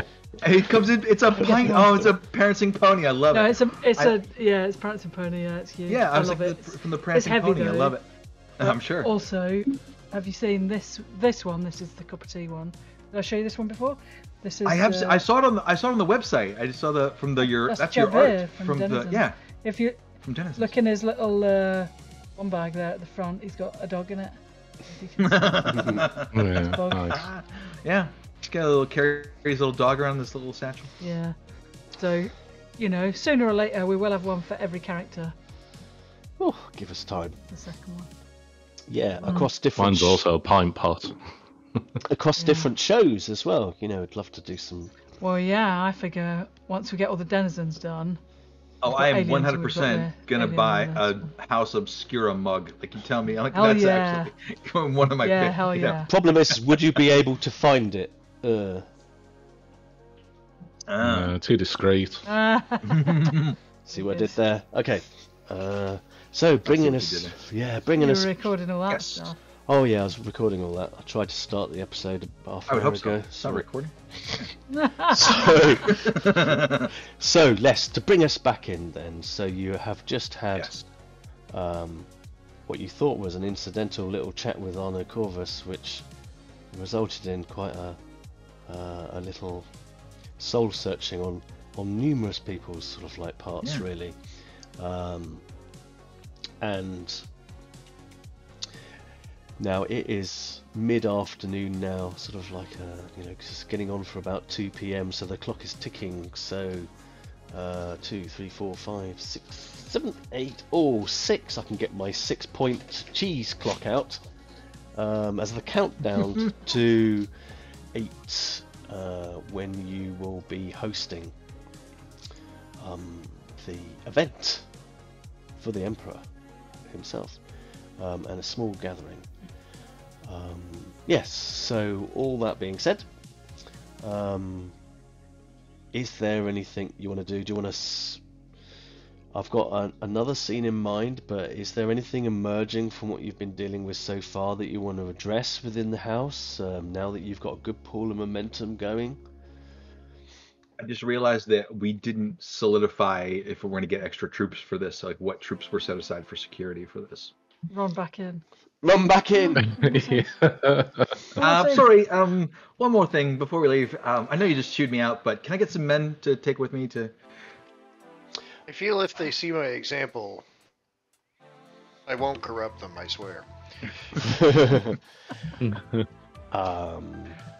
Now, Brava is a sergeant. He usually has a squad of his own, but I don't know how big that squad is of men he, under his direct command. I think it's easy for us to add a coda to that scene, where he basically said, there's some things that he's got to come to terms with, that he's not just a sword master in the house, and he's part of the old guard from the previous leader, and things have changed hands, and he's got to roll with the times. But like you, he's furious about how that recording became public so swiftly. But he's chilled out by the end of it, and he just continues to sort of like pack up the gear, and he would have turned around, remembered what is really important, and said, don't sweat the small details. You can requisition whom you need, as just don't take from the recruits we're training tomorrow. That's all. Take a squad with you. Roger that. And now, what Thanks. do you want to do? I know. What's on the docket, team? Yeah. William was Did we have- invited. Is it the sister of? Victor's sister, yeah. Right. Speak to her. Venetia. Yeah. So She's a kid, right? She's 13, 14 years old. Yeah. Do we just ring her? Does she live round the corner? We have to go and see her? Is she here? Summonable. Yeah. Yeah. So send the. I mean, a bit. You're the closest, William, to Victor. We worked with him a lot. So, he has mentioned his kid sister every now and then, sharing an anecdote. And from what you understand, that she lives with her auntie. And they have a little place not far from House Obscura, actually, in one of the local sort of like resorts. So, and yeah, you can. Well, Communinet is a sort of broadcast sort of like system, but you could sort of like communicate with them, or you could hop into a thopter and buzz over. Depends on whether you want to do it as a call or whether you want to do it face to face. Up to you. I think face to face is going to be better. I find it a bit odd that it's his kid sister that's ringing us and not his. So she lives with her aunt. Is that his sister or his wife? No, it's his younger sister. I'm not sure the. Yeah, well, this is Victor all over. He's not very forthcoming with details. Okay, he's got a kid sister. Yeah. The kid sister lives with their aunt. Their aunt, yeah. So it's just Victor's aunt. Yeah. It's not the aunt that's wrong us, it's the sister. It's little kid sister's running, yeah.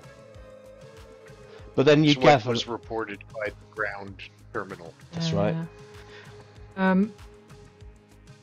Have we got anything else more pressing that we need to do I don't want to suck time out of this couple of hours we've got left. We could put this off till tomorrow or whatever. The only other thing I had in mind wasn't there like possible assassination we had to look into? There was like a Hanley thing going on. Did we resolve that? Yeah, there's a Conley thing between two houses. No, we didn't. That's Right. quite right. Yeah, between House Tralin and House Roshan. And that's a significant thing. Yeah, and you've got like Yeah, that is no small thing. 6 hours on the clock.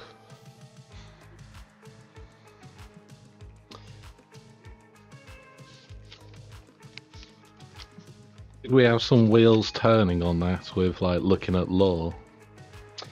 Yeah. know. You did I have. think we went to see the scholar at some point to ask about it. You spoke to Barata. To see if we could have the exhibition site declared holy ground, Yeah, like for off lack of a better bounds, word, you know. Yeah, so you've got the wheels turning on that. And you would expect him to notify you if he makes some progress. So you don't have to go running to him. Okay. He's taking care of that for you. Right. So don't bother Okay. yourself too much about that, I would say.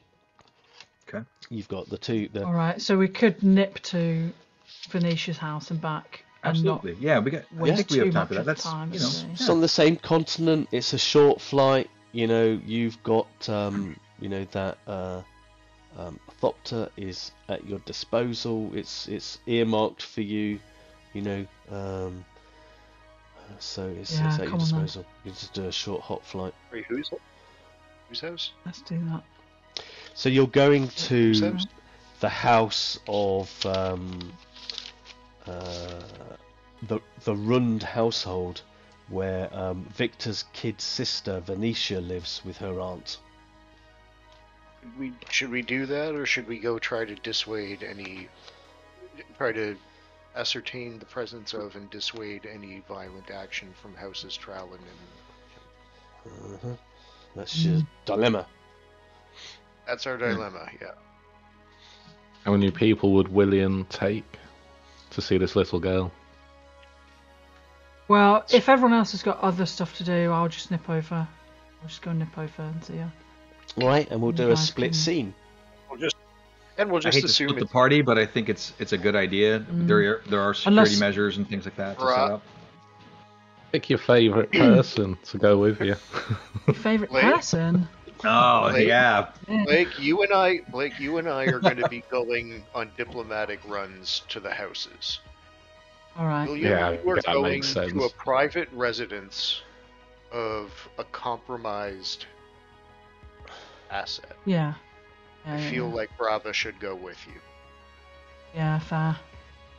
Sergeant, call you. Of course. Come on then. Alright, now, Go then. within the spirit of the rules, there is a momentum pool which you can take with you, but we've got two scenes to run side by side in parallel, I reckon, so how you want to split the pool between you, because you're carrying that with you, but No. or do you No, want to I have would it like hold us as a to whole do pool, Just what we did. Yeah. And earn momentum. run the for two other scenes team to either use. side? Or we'll give that a 'Cause go. that worked really well last time. It worked last time, yeah. Oh, I'm still trying to make it harder for you. It's not working. Right. Yeah, we like this way. Yeah, we'll do it that way. Absolutely. So, let's start off, shall we, with Sergeant Marla and William. You head over out of the house with your flight gear on as you need, and Yeah, we get a wiggle on. yeah, head over to the I ornithopter. see Blake still in his beanbag, and I'm like, these guys aren't going to rush. Come on, Sergeant. Chug. Yeah, and To you the- Leave the Brought it- nerds Jump behind. Yeah, he's brought it down to like the quartermaster to see if they can install some suspensors on this thing and just have it just be Wheels around. on it.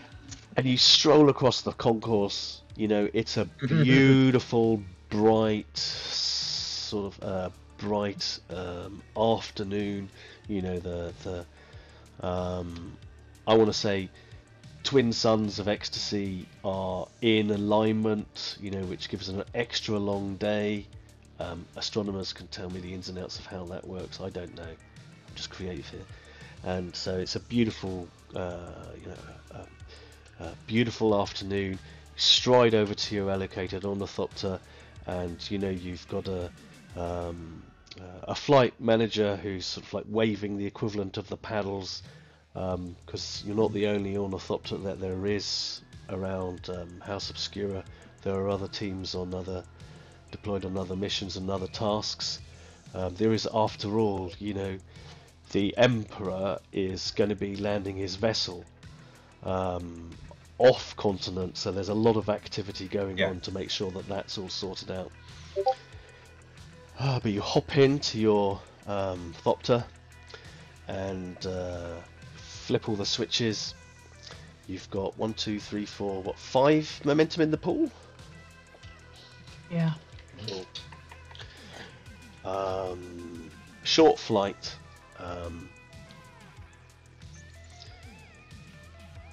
On the way over there, Brava is even quieter than normal. He seems to be navel gazing and trying to figure out. He wants to be helpful to you, so he's trying to focus, but he's obviously been shaken up. And as you are sort of flying in, you're flying over to a part that you are familiar with. This resort that you're flying into is on a beachfront and sort of stretches out away from the beach. And picture perfect golden sands, and it's sun-kissed, and there are people frolicking on the beach, and they're sort of probably whitewashed but very elegant, low-profile buildings, discreetly sort of nestled into the environment. It's idyllic, and you follow the directions, and on the outskirts of this small sort of resort complex, there is an unassuming little villa, and you land as close to it as you can, and then it's a short walk over to approach this unassuming little place. You've never been here before in person, William, but you've flown over it, and Victor has casually said, "Oh yeah, that's where my kid sister lives," and mentioned her in passing when you've been off going out or returning on missions. So and as you're walking over, you see this kid is sitting outside, is swinging her legs on this wall, and is watching you with interest. She's seen the ornithopter land and sees you approach, and Right. she has a startling resemblance to Victor. I'll call her Venetia. See if she responds first. Hey, Uncle William. Good to see you. Why have you called me at work? Her face falls. Shouldn't I have? Oh, you never normally do. What's up? I'll scoop her up and give her a cuddle. She's only a kid, right? Yeah, 13 maybe. And Or maybe that's a bit too big to scoop her up. no, she's a slight 13. There's the Sasquatch, and then there's the little ones. The Oompa Loompa, yeah. Yeah. And she's Right, she's the very small slight. one, okay. Yeah, she's the small one, and she sort of reciprocates, and she says, "I'm sorry, I didn't mean to cause any upset, but I'm just worried. I'm just worried about my brother." Which one? Both of them. I'm worried about Darvo, and Arnie won't say anything, and then Victor didn't come yesterday. He was meant to come, but he didn't visit us. Well, he always visits us, right? And I was worried. Okay. It's my friend Brava. He's a fighter. It's cool. She looks intimidated and impressed in equal measure. Nice. So, okay, Venetia, when did you last see him? Victor? Yeah, Victor, yeah. Well, the week before he came over for lunch, like he always does, and it seemed fine. And we played that new game. You know the new game? And she goes on to describe a really, you know what teenage games, unnecessarily sort of like complicated games are with lots of, you can barely get your head around. Yeah. She talks I about know it the very game. excitedly. Yeah, and you do it sort of like it's a craze that's going around on ecstasy at the moment in amongst the teenagers. Sure. But he always plays so well, and he seemed distracted. And I asked him what was going on, because he lost so many hands, and he's so clever with games. He never loses like that. And then I asked him, about Darvo, and he didn't seem to want to tell me anything.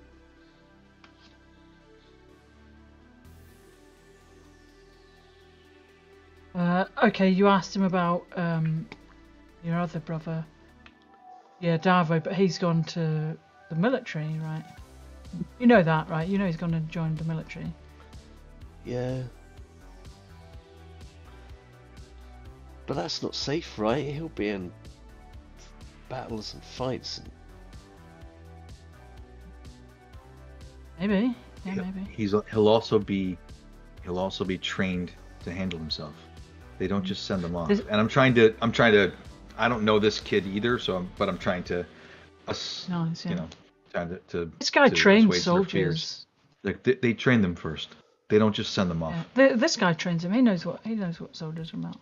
He knows what they're doing. We wouldn't let them go if we didn't think they were ready. And she looks. Can I just ask?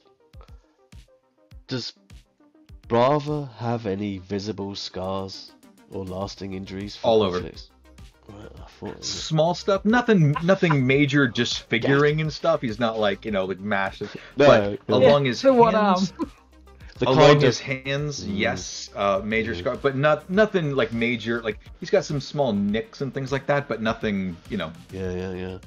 Not the big white eye and the. No one, where his head's actually split and put back together with a cybernetic eye. No, it's nothing that. Okay, well, the shields are for. She studies you quite intently, in that way that some kids will do, without any filter. And she does sort of like look at your hands, and you see her glancing and taking in your scars. Relatively minor as they are, and then she looks back at William and she says, but Auntie says she's going to work for the bad house. Okay, yeah, that might be true. We're going to find out though. I heard them talking. We haven't seen him, same as you. Talking. I heard them talking. I didn't hear what they said, but I heard how they were talking. They were arguing. You heard your aunt arguing with Victor or Darvo? Victor. Okay, but you didn't know what they said. Maybe we can come and speak to your aunt. Well, good luck with that, she says. And she sort of kicks at the wall. Mm-hmm. Well, if you didn't hear what she said, I want to know what she said. That might help us find him. I don't want to get you into trouble, Uncle Will. It's alright. I'm always in trouble. Fine. Shall I show you in? I'm good at hiding. Yeah, come on. Alright, she hops off the wall and does that annoying skip walk that kids do.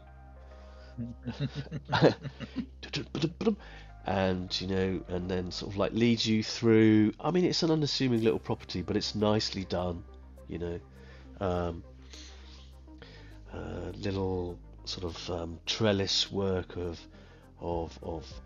vines and nice bit of shade from the double suns as the properties kind of like need if they haven't got the geography, and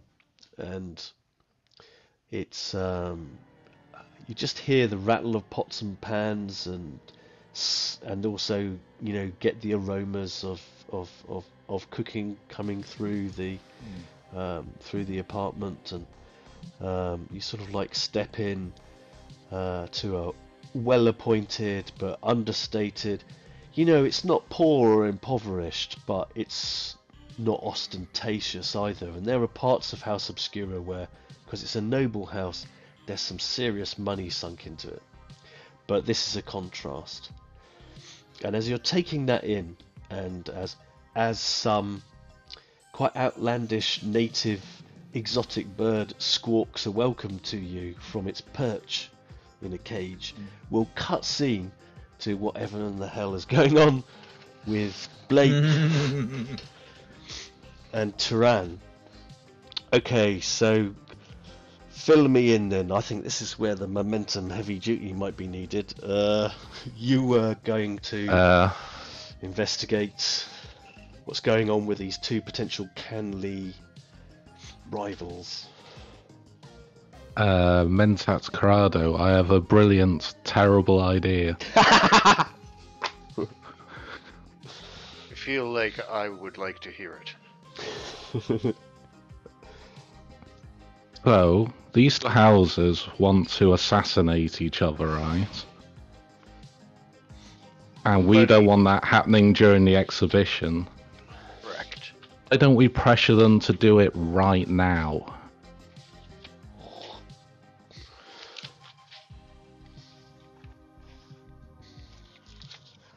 If they were to put such a plan in motion, and it were to be delayed, it would then happen during the exhibition.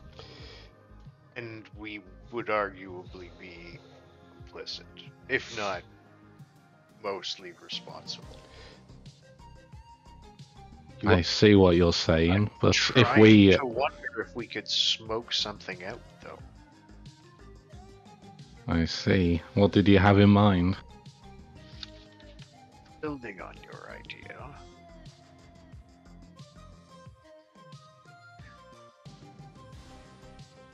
What if we implied each house that the other was planning to do something?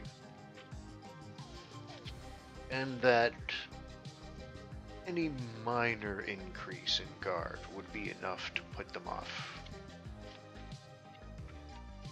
Both of the houses would be distracted and hopefully not ambitious enough to try any other plans. I see. You believe you can put them both on the defensive and effectively get them to turtle up?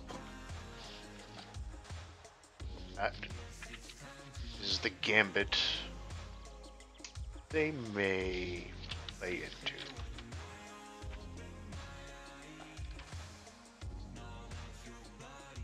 It's a safer option. Yet still risky enough to be interesting.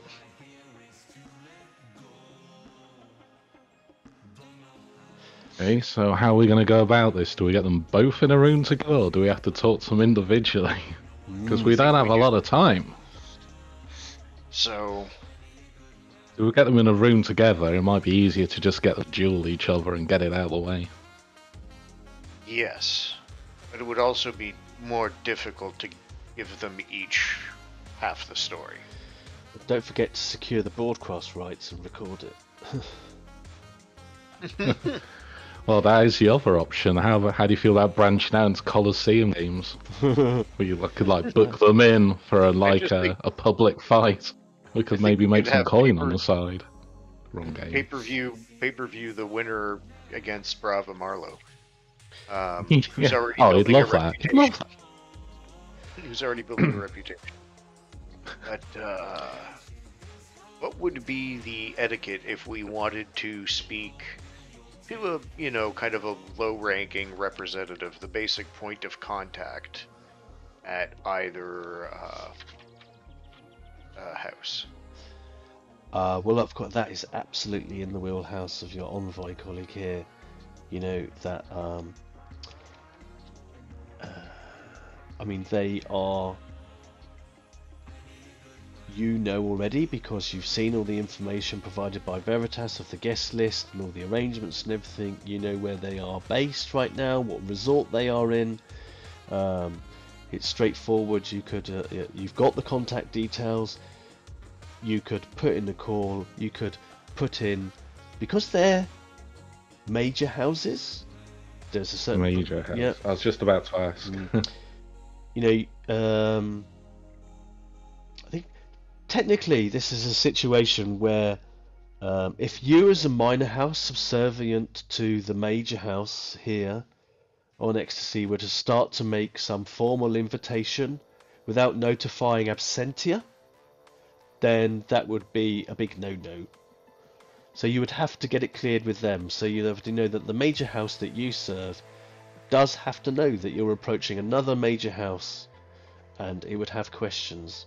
But if that was satisfied, then you could have a formal invite. I'd like to do a flashback too. We can do that. I mean, we're in the wrong game system, but I've already done one before, so... Dune in the dark. I love it. Dune in the dark. There's a lot of blades already. Yeah. Tell me what you're thinking about, and we'll work it out.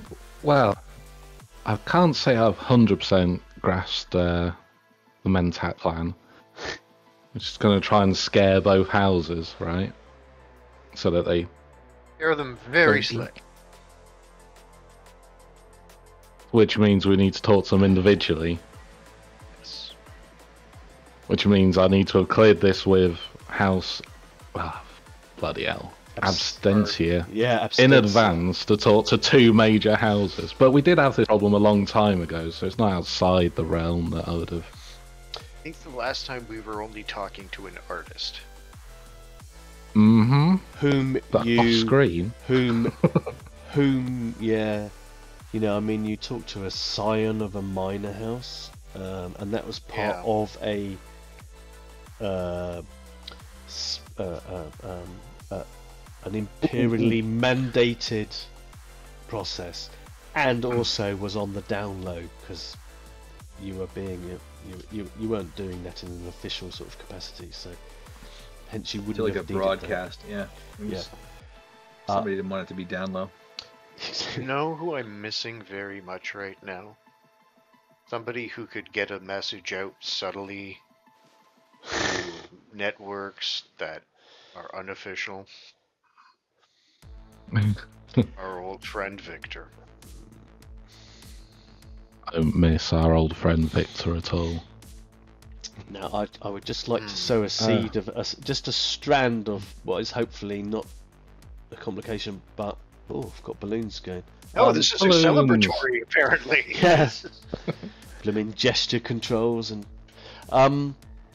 that is, you are expecting Barata to let you know what the outcome of his legal investigation is, which might put the kibosh on all of this and render this unnecessary. Now you're expecting him to contact you, but it would seem reasonable you might avoid all of this if it turns out that, you know, the special legal arrangement could put pay to it all.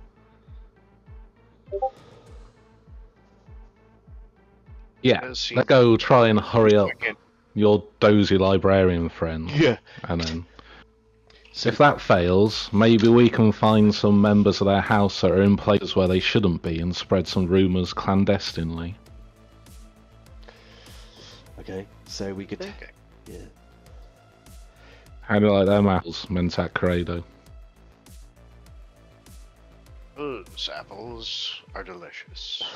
Let's do it. Especially in very small portions.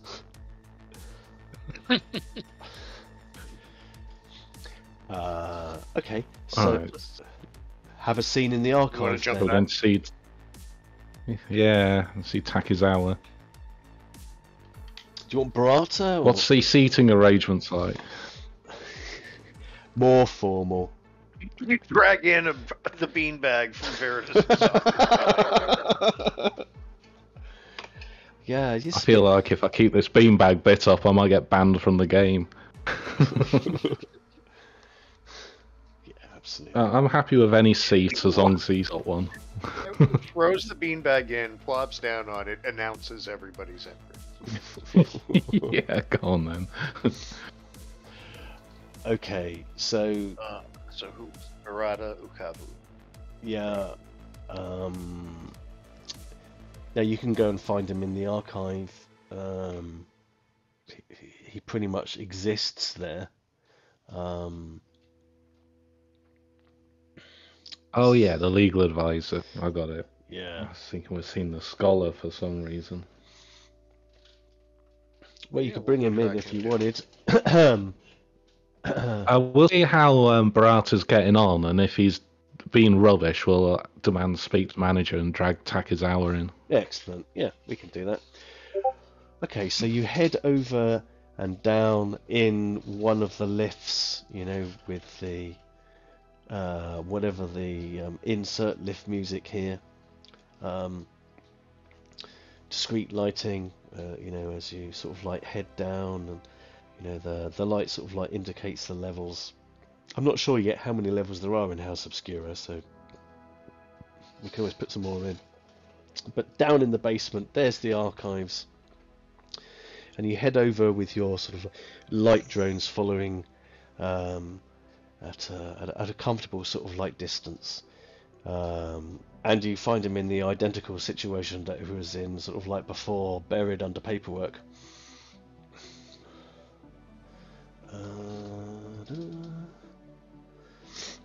There he is. Oh, I love that shot. That's great. Love it. Yeah, and his piercing eyes sort of like look through a mist of paperwork. And he raises an eyebrow slightly.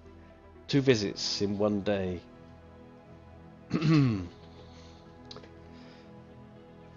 I'm guessing you're wanting an update, says Barata. Yes, please.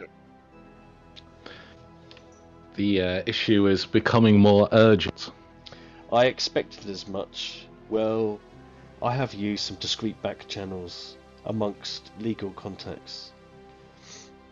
And those of us spoken to who have a great deal of confidence in terms of their authority in these matters, tell me that if we wish to invoke Pax Sanctuarium, we could do so.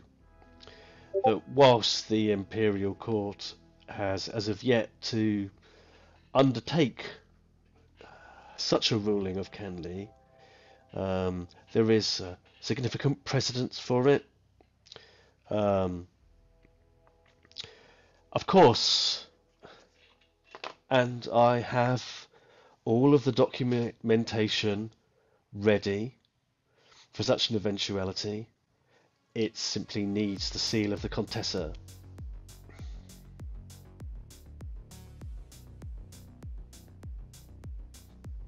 Sounds promising. Man, Corrado, what's he talking about? Well, one consideration is, I don't know if this Canley declaration is open, or if we're not supposed to know about it.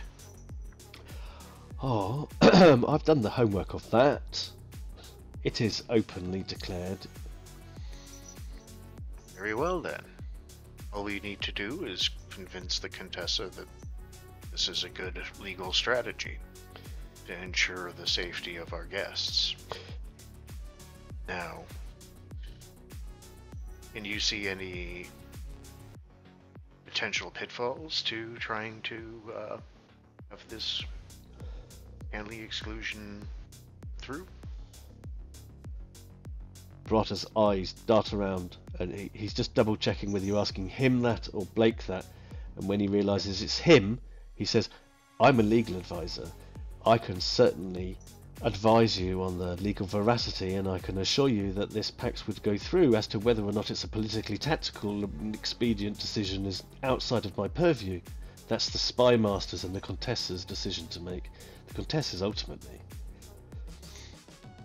Very Well, well. we should waste no time in getting this onto her desk then, as it were. So if you could kindly bundle this up into an asset, we'll be on our way. Create asset has been done. We will, Carry it between us. We appreciate your expertise and efforts in this short order very, very much. Think nothing Yeah, of it. you didn't want to know what Plan B was. He looks. Nancy was He looks quite. really out there. He looks quite worried. Though he should. Right, let's make haste to the Contessa then, or however we get a meeting with her. Well, if you would go through Irulan, I would go through Veritas. Shall we go through Veritas? Yeah, Irulan's not in a good mood with me right now, so yeah, let's go through your man. Damn. Okay. I feel like Steve was waiting for that scene. He really wanted that scene to happen. I don't know why. You go into Veritas's office and Irulan's still there. She's still stuck in the Veritas, beanbag from last time because she can't get out. All right. We'll cutscene there briefly as there is a sense of urgency as you head towards Veritas's office and sort of like spit back to the unassuming Rund household, and young Venetia is sort of like leading you through. She's calling for her auntie, auntie, and she sort of like disappears further into the house and leaves you there, sort of like in the lounge. What would you like to do? Well, if you leave me alone in a lounge. Victor doesn't live here, does he? This is No. Venetia's and... Oh, okay. Well, I guess I'll have a quick look around and see if... I don't think there'd be anything incriminating here. Doubt. No, I mean, Just cast an eye around. yeah, I mean there are a few family portraits around. Sort of You know what I'll do? The thing we did the rules half hour on earlier of obtain information. free gather information test, and then Yeah, let's if do we want to that. spend momentum or whatever. Take it as a D0. So D0. Yeah.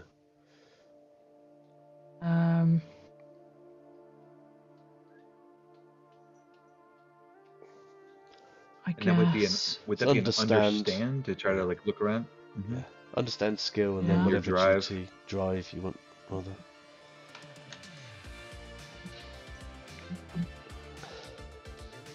I think I might use Truth again. Well, I can travel halfway around the planet while Truth is putting on its boots, because I'm looking to see if there's anything in there that looks like, It's very apropos. that it's a lie, basically. Yeah. Yeah, it's very appropriate. Yeah. Okay, cool. Can I So you- assist in any meaningful way? Can I look around as well to help your observation? Of But I course don't you know can. Victor very well, so I You could. How would you like to help? Have a little think about that. yeah. Okay. I mean, And you in the could meantime, do. I'll use. Sorry. You could do something like a move to position yourself so that Victor, Yeah, so William watch the could door be for a second. looking. Kind of block the door for a second. Oh, I'm great at blocking doors. I can do that kind of stuff. Sure. Just watch that. Just Like, so that if the auntie yeah, comes back in, she yeah. has to talk to you first. It's a very Yeah. open plan little house, so Love it. What's the auntie's name, please? I'll take a suggestion. What do you think the auntie's name should be? Because I've created 2 characters, 3, 4, 5. actually. Toria. Toria, lovely. Write that down. Toria Rund. Yeah. Their parents had no imagination. I see what you've done there. Okay. And I'll tell Sergeant. I'll tell Brava. She's called Victoria. If you need to speak to her. Yeah. Thank you. and so he'll roll 1. He feels that this is his duty to help.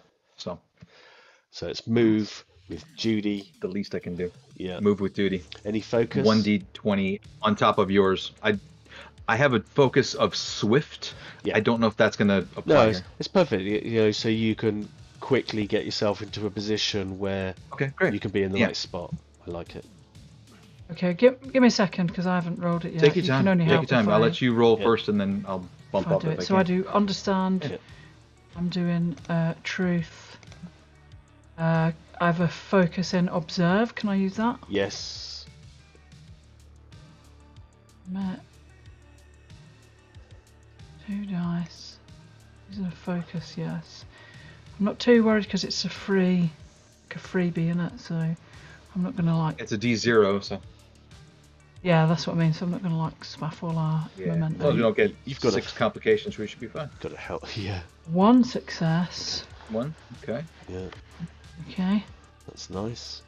Let's see if Oh, Hell yeah, and a crit. 2 more. Look at So there that. we go. So Yeah. that's 3. So we Yeah. put 1 in the thing. Now we've got 2 extra that we can't store. yeah. So we have to use it straight away, right? You do. Yeah, Can we it use those for- 2?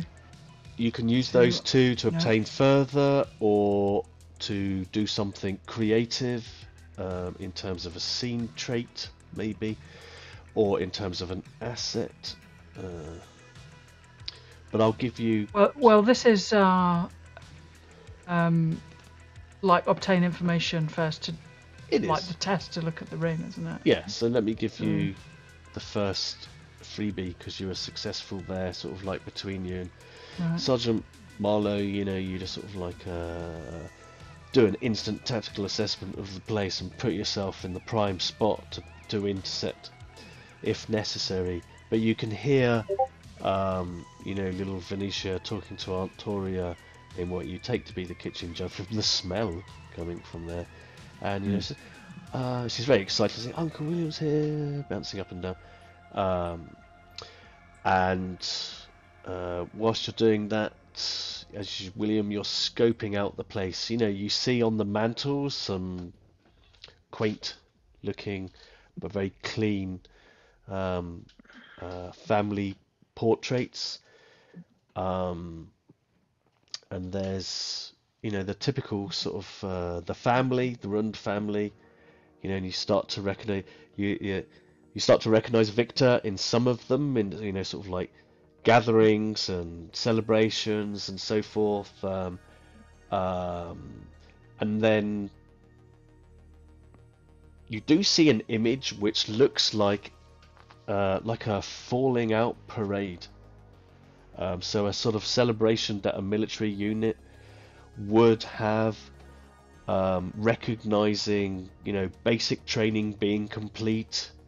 So it's lots of military uniforms, and you recognize, jarred slightly because it's the colours of House Barrigan. Okay. All right. So we see that straight away. Yeah. And I'm assuming that's because there's a picture of Darvo in there. She's not going to have a random picture of. No. Does Is it Darvo or is it Victor in the photo? Hey, that's a momentum spend away. Sure. Okay. Well, there's one. Let's That'd be a spend good- one. I mean, and I'll look at the photo. Yeah, getting in a bit closer, and you've got a bit of time bought for you, courtesy of Brava, to scrutinise it a bit closer. Serving as a wall at this point. Yeah. Yeah. And you sort of like nip over, and you see, this young, fresh face, sort of like cadets. It's a recently taken image, the sounds of it. And you see, you pick out Darvo Run's face. Like I said, he's Victor's younger brother, but only by about sort of 3-4 years, something like that. But you also see Victor's in the picture. Okay. What uniform is he in? Barrigan's.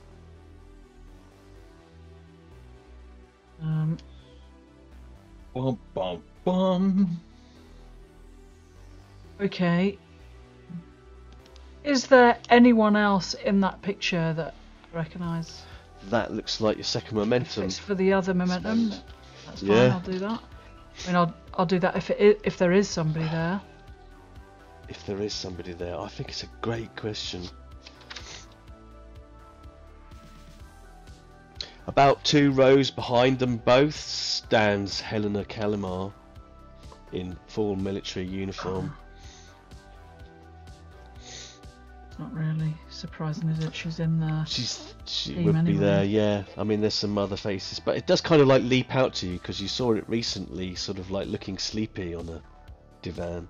I know. I saw the back of her head. Yeah. And Okay, well, yeah. that's cool. I don't want to be spending any more until we actually need to use it.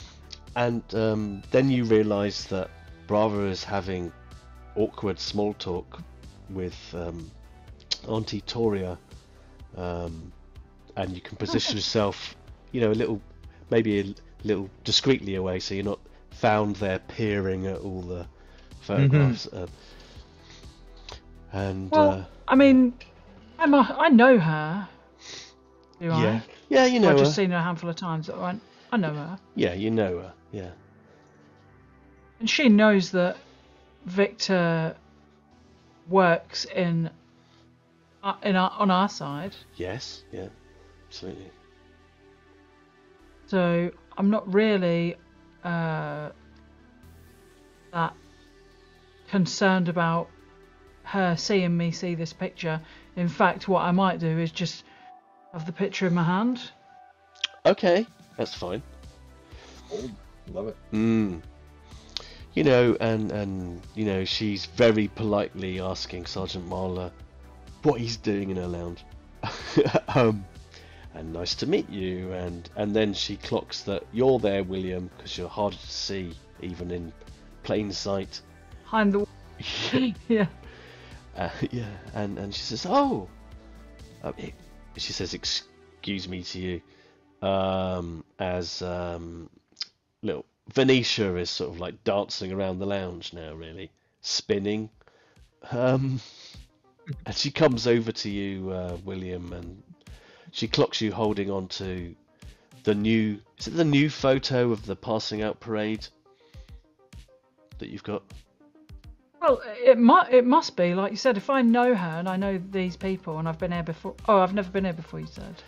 You know her and you have met her, but let's say it's not at her house. It's maybe out for a little meal or a bite to eat, that kind of thing. Yeah, sure, yeah. So, yeah, I am holding that picture, yeah. Okay. She says, oh...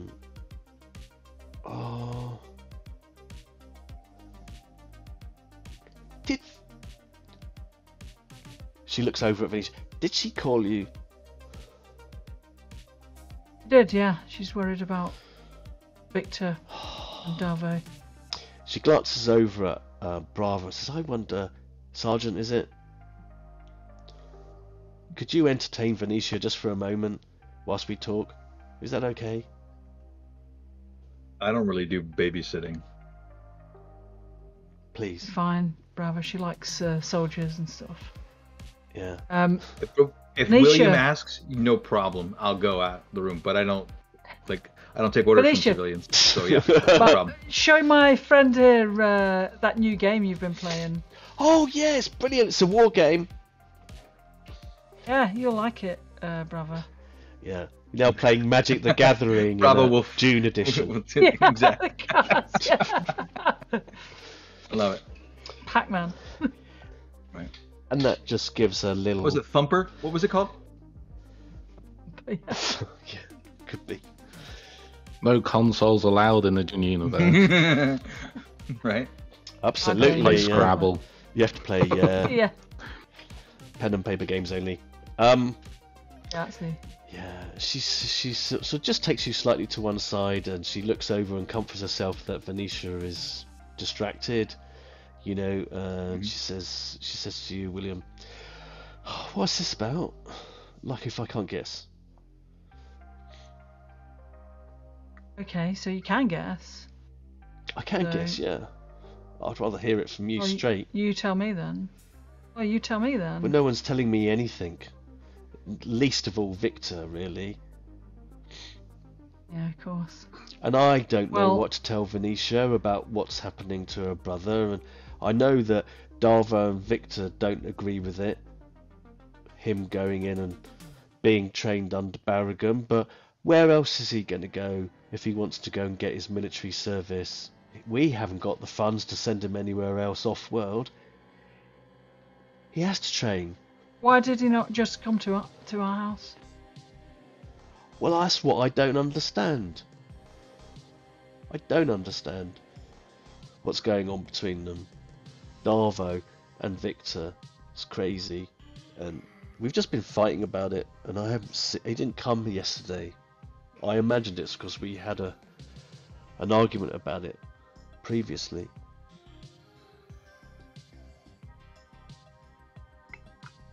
Okay, but like I've still got this picture in my hand. I mean, I'm surprised to see Victor in this picture, Victoria. Why? Because he doesn't work for House Barrigan, he works for us. And here he is in Barrigan's uniform. Why's that? Of course he's in Barrigan's uniform. It's all part of his thing, isn't it? It's what he does, isn't it? For you lot. Can I tell by her, like, how she's acting, if there's any sus lies going on there that... Yeah, you can do an understand, and this is maybe where you want to bring that momentum in, because you know her, but not terribly well, and she's clearly got family ties, so I'm going to spend my threat to create a trait of family ties. Do you need? Has she got her own? You've only got one, right? You have to spend two to make a I've trait. got one for her as an NPC and one that's in the pool, and putting them both together to create the trait. Okay.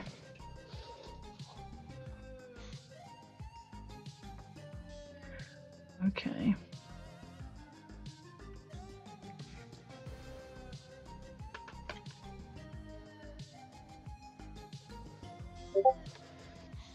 So I'm going to use, I wonder if I can use this, or if this is different to a,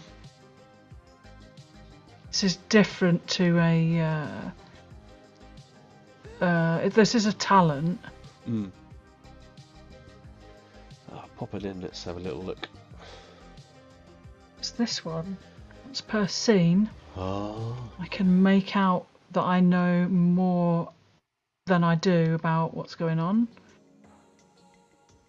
You can create an asset such as blackmail evidence or an owed favour that will allow you to initiate an intrigue or espionage conflict with a person of your choosing. The asset is alive, of course. You don't have anything. Yeah. Like to be like, you know, Victor's told me something that, you know, I can count on you to tell me what's going on, blah blah blah, and try and like bullshit her into giving up something that she knows that I don't know. Do you know what I mean? It would, if you do that, push us into an intrigue conflict, I think. Okay, it allows me to initiate an intrigue. Espionage conflict. All right, let me do this roll first then and see what happens if I can figure out if she is hiding something. Then maybe it'd be worth pushing her into that after. So I think I would maybe, I don't know if this is a bit rough, use my duty statement, which is no sacrifice is too great in the service of my house. Like, she's supposed to be a family friend, sort of, because Victor's a friend, but, you know, and she's got a kid there. But well, like, if it comes to pushing her into telling something, they're expendable in the service of the house, that they come second to the house. Yeah. Family members of Victor's, is that kind of what you mean? Ooh. Yeah, I mean, if I have to upset her to find out what's going on, yeah, it works. I'll do it, you know. Yeah. So I'll do my duty statement, and I have again a focus in observe. Can I use that to watch her? Yeah. And I'll spend one momentum to get 1 extra dice. That gives me 3. Think. Focus. Hell yeah. Hell yeah. Well, that's... I've spent 1. Nice. And I've got 5. 5 successes. Okay.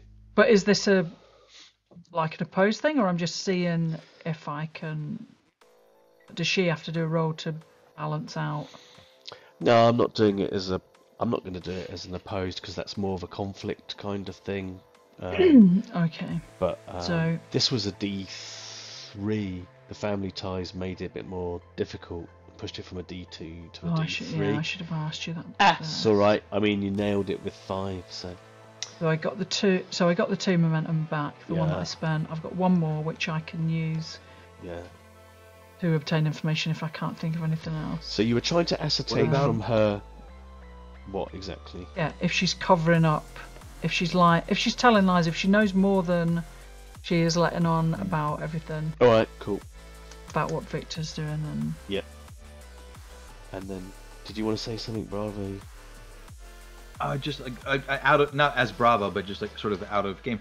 What about creating an asset, like a memento from Victor, saying, you know, like he trusted me with this. You know, something like, you know, I don't know. yeah, BS her through something like that. Like, hey, he gave me this in case things went bad, but now he's on some sort of, you know, we're worried about him, you know, that sort of thing. If you know anything about this, you know, tell me, yeah, it's for his safety and for Darvo's as well. And maybe Brava can, like, you can intimate that Brava can reach out to, because they're both military, maybe Brava can reach out to his contacts and see if there's a way to get him in House Obscura. And why not? Why is he not? You know? Yeah. And there's got to be something you can kind of, like, you know, hint at there. And you could create that asset using Mask of Power at no cost. If you want to do that, you might want to spend momentum in other ways first, and I need to tell you what you've initially gleaned to push her into a bit of an intrigue conflict. It won't be an extended test. Right. You would just need to grill her enough to make her break, you know, Hand socially. over, Hand over the goods.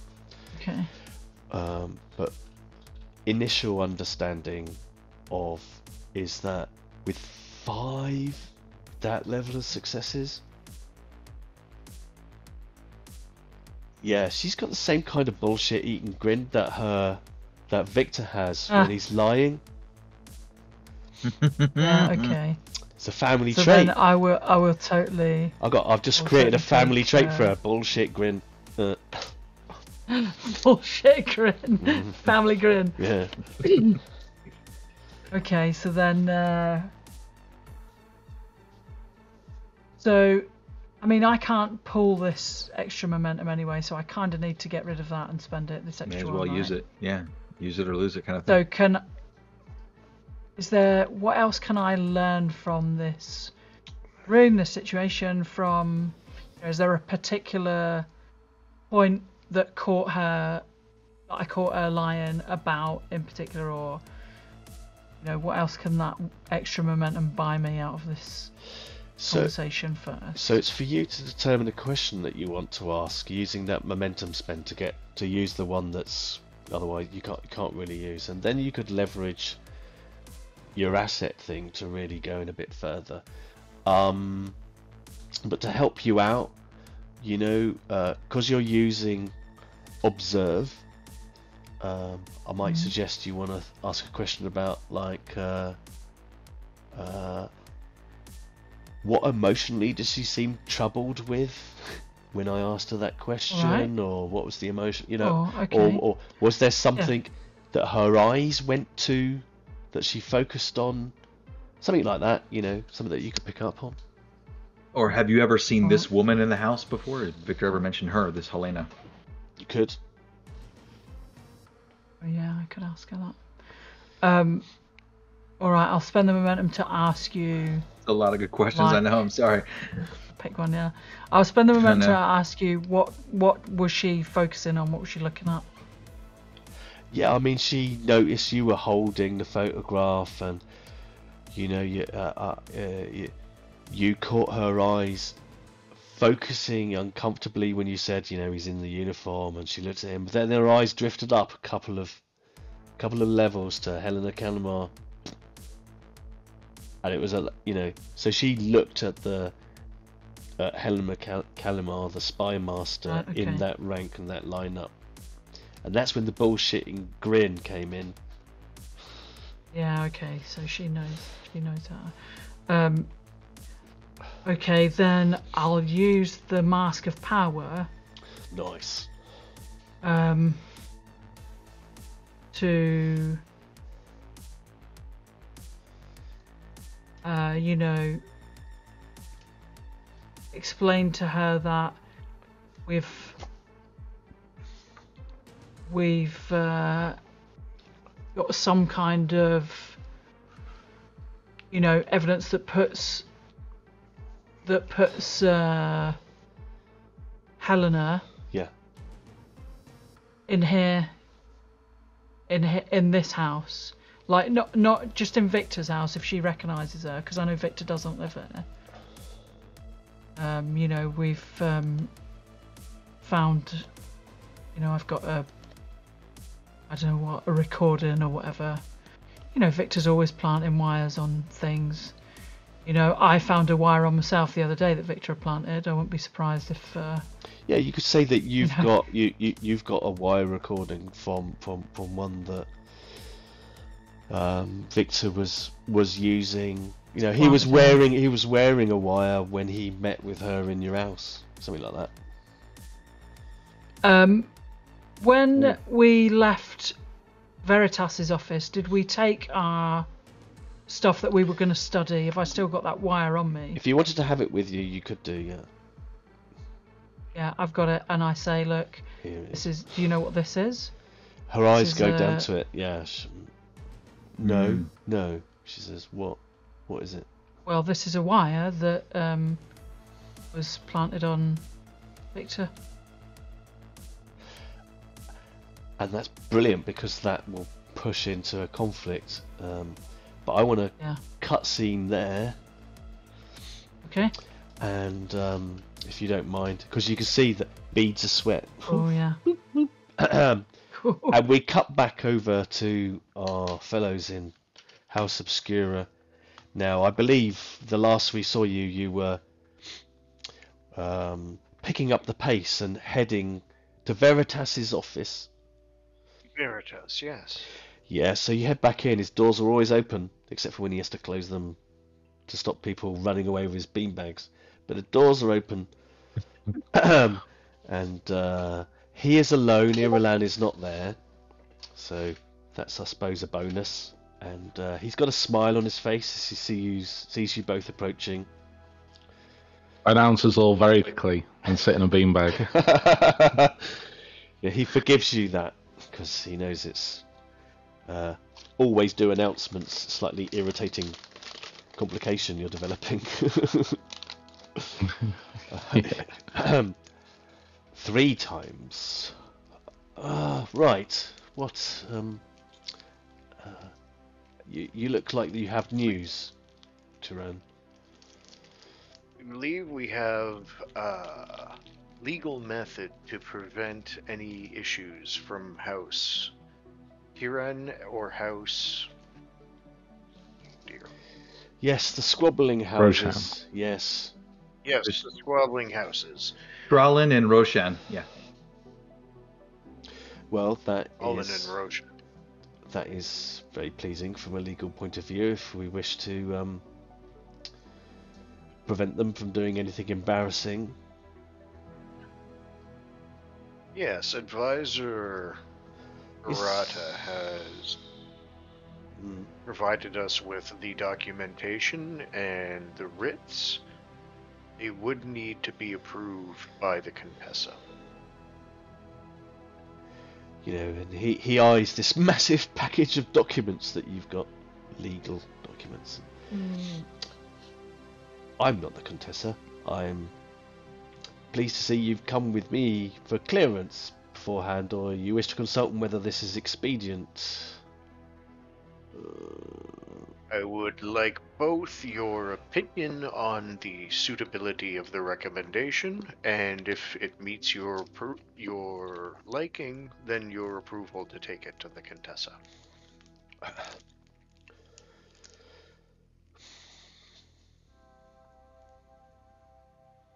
I think in light of the fact that you have gathered such pertinent information from the Scion of the Visarion, and we have a good route in to further understanding of House Corrado and other aspects of the Imperial Court, that's considerable leverage. If you hadn't had that, I might be encouraged to say, let's not stop them from having a squabble, because the opportunity of learning about these houses would be a good opportunity, but now I would say that would be more of an inconvenience. That's my opinion. Our reputation as good hosts Would is be at stake. indeed, and some might say that it's perhaps a sign of weakness that we would try and smooth things over. But I would vehemently disagree. I would as well. We want people to enjoy art. That is, at the end of the day, what our house is trying to achieve. And we want people to enjoy art, and that is what our house is about. We're not interested in these other matters, are we? No. And he just pushes the paperwork back to you, and says, "You have my blessing." And he'll put his stamp seal, like a witness, on it, so that the Contessa. Would you like me to deliver this to the Contessa for you and get it passed through?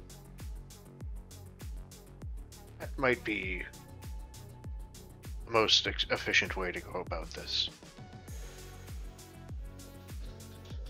And he relaxes, and he looks over at you, Smurk, deep in your beanbag, and yeah. He's watching two men talking, and he's just kind of glazing over, Yeah.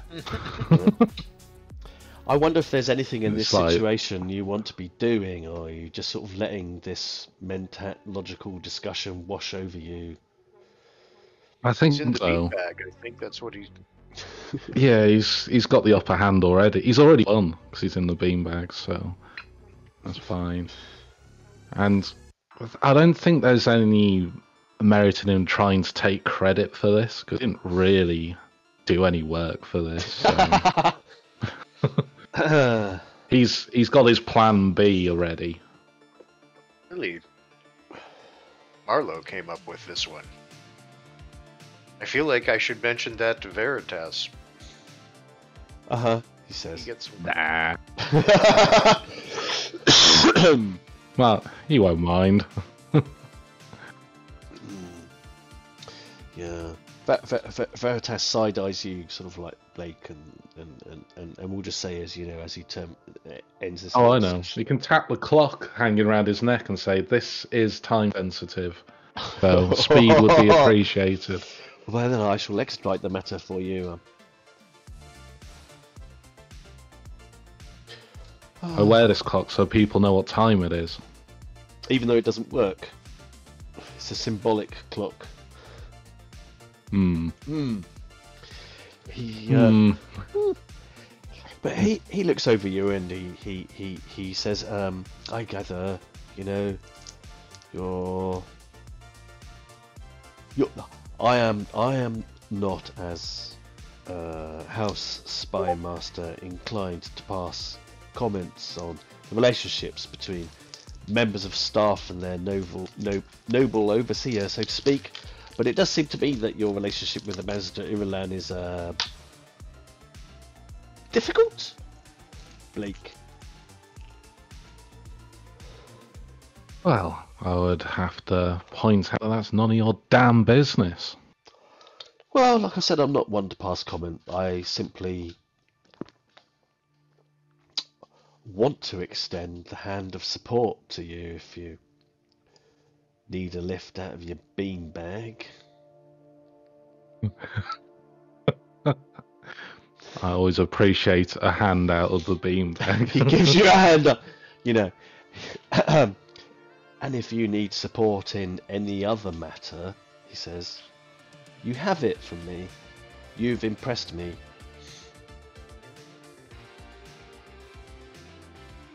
I see. That's very suspicious. Oh, God. I'm not saying that in character. I know you are. Don't trust the spy master at all. No.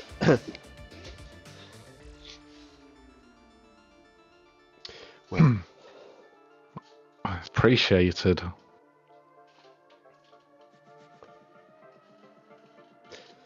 Is there anything I can do with that? Like, find out what he's up to?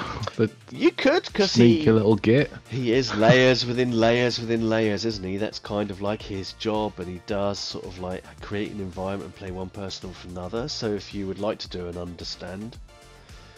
No, not really. Okay. Don't have Go to. on then, let's try it. You should have to. Yeah. I'm going to push you into doing a skill roll if it frightens you, sir. So an understand skill. It'll frighten you if you see my understand score. Oh. But yeah. Oh yes, it is let's quite do that. frightening. Right. What drive? What drive do you think you could use? I mean, is it duty or power? Probably would be. It's up to you. Yeah, let's go with power, because that's what he's thirsting after. It is a bit. I'll have what is owed to me, because that's like the crux of his argument with his boss. Yes, because she is wanting to prevent you from having what is owed to you. Yeah, that is his understanding. Mm. And how many dice? You start off with a default 2, but you've got momentum to spare. Now, he's an inscrutable bird, this man.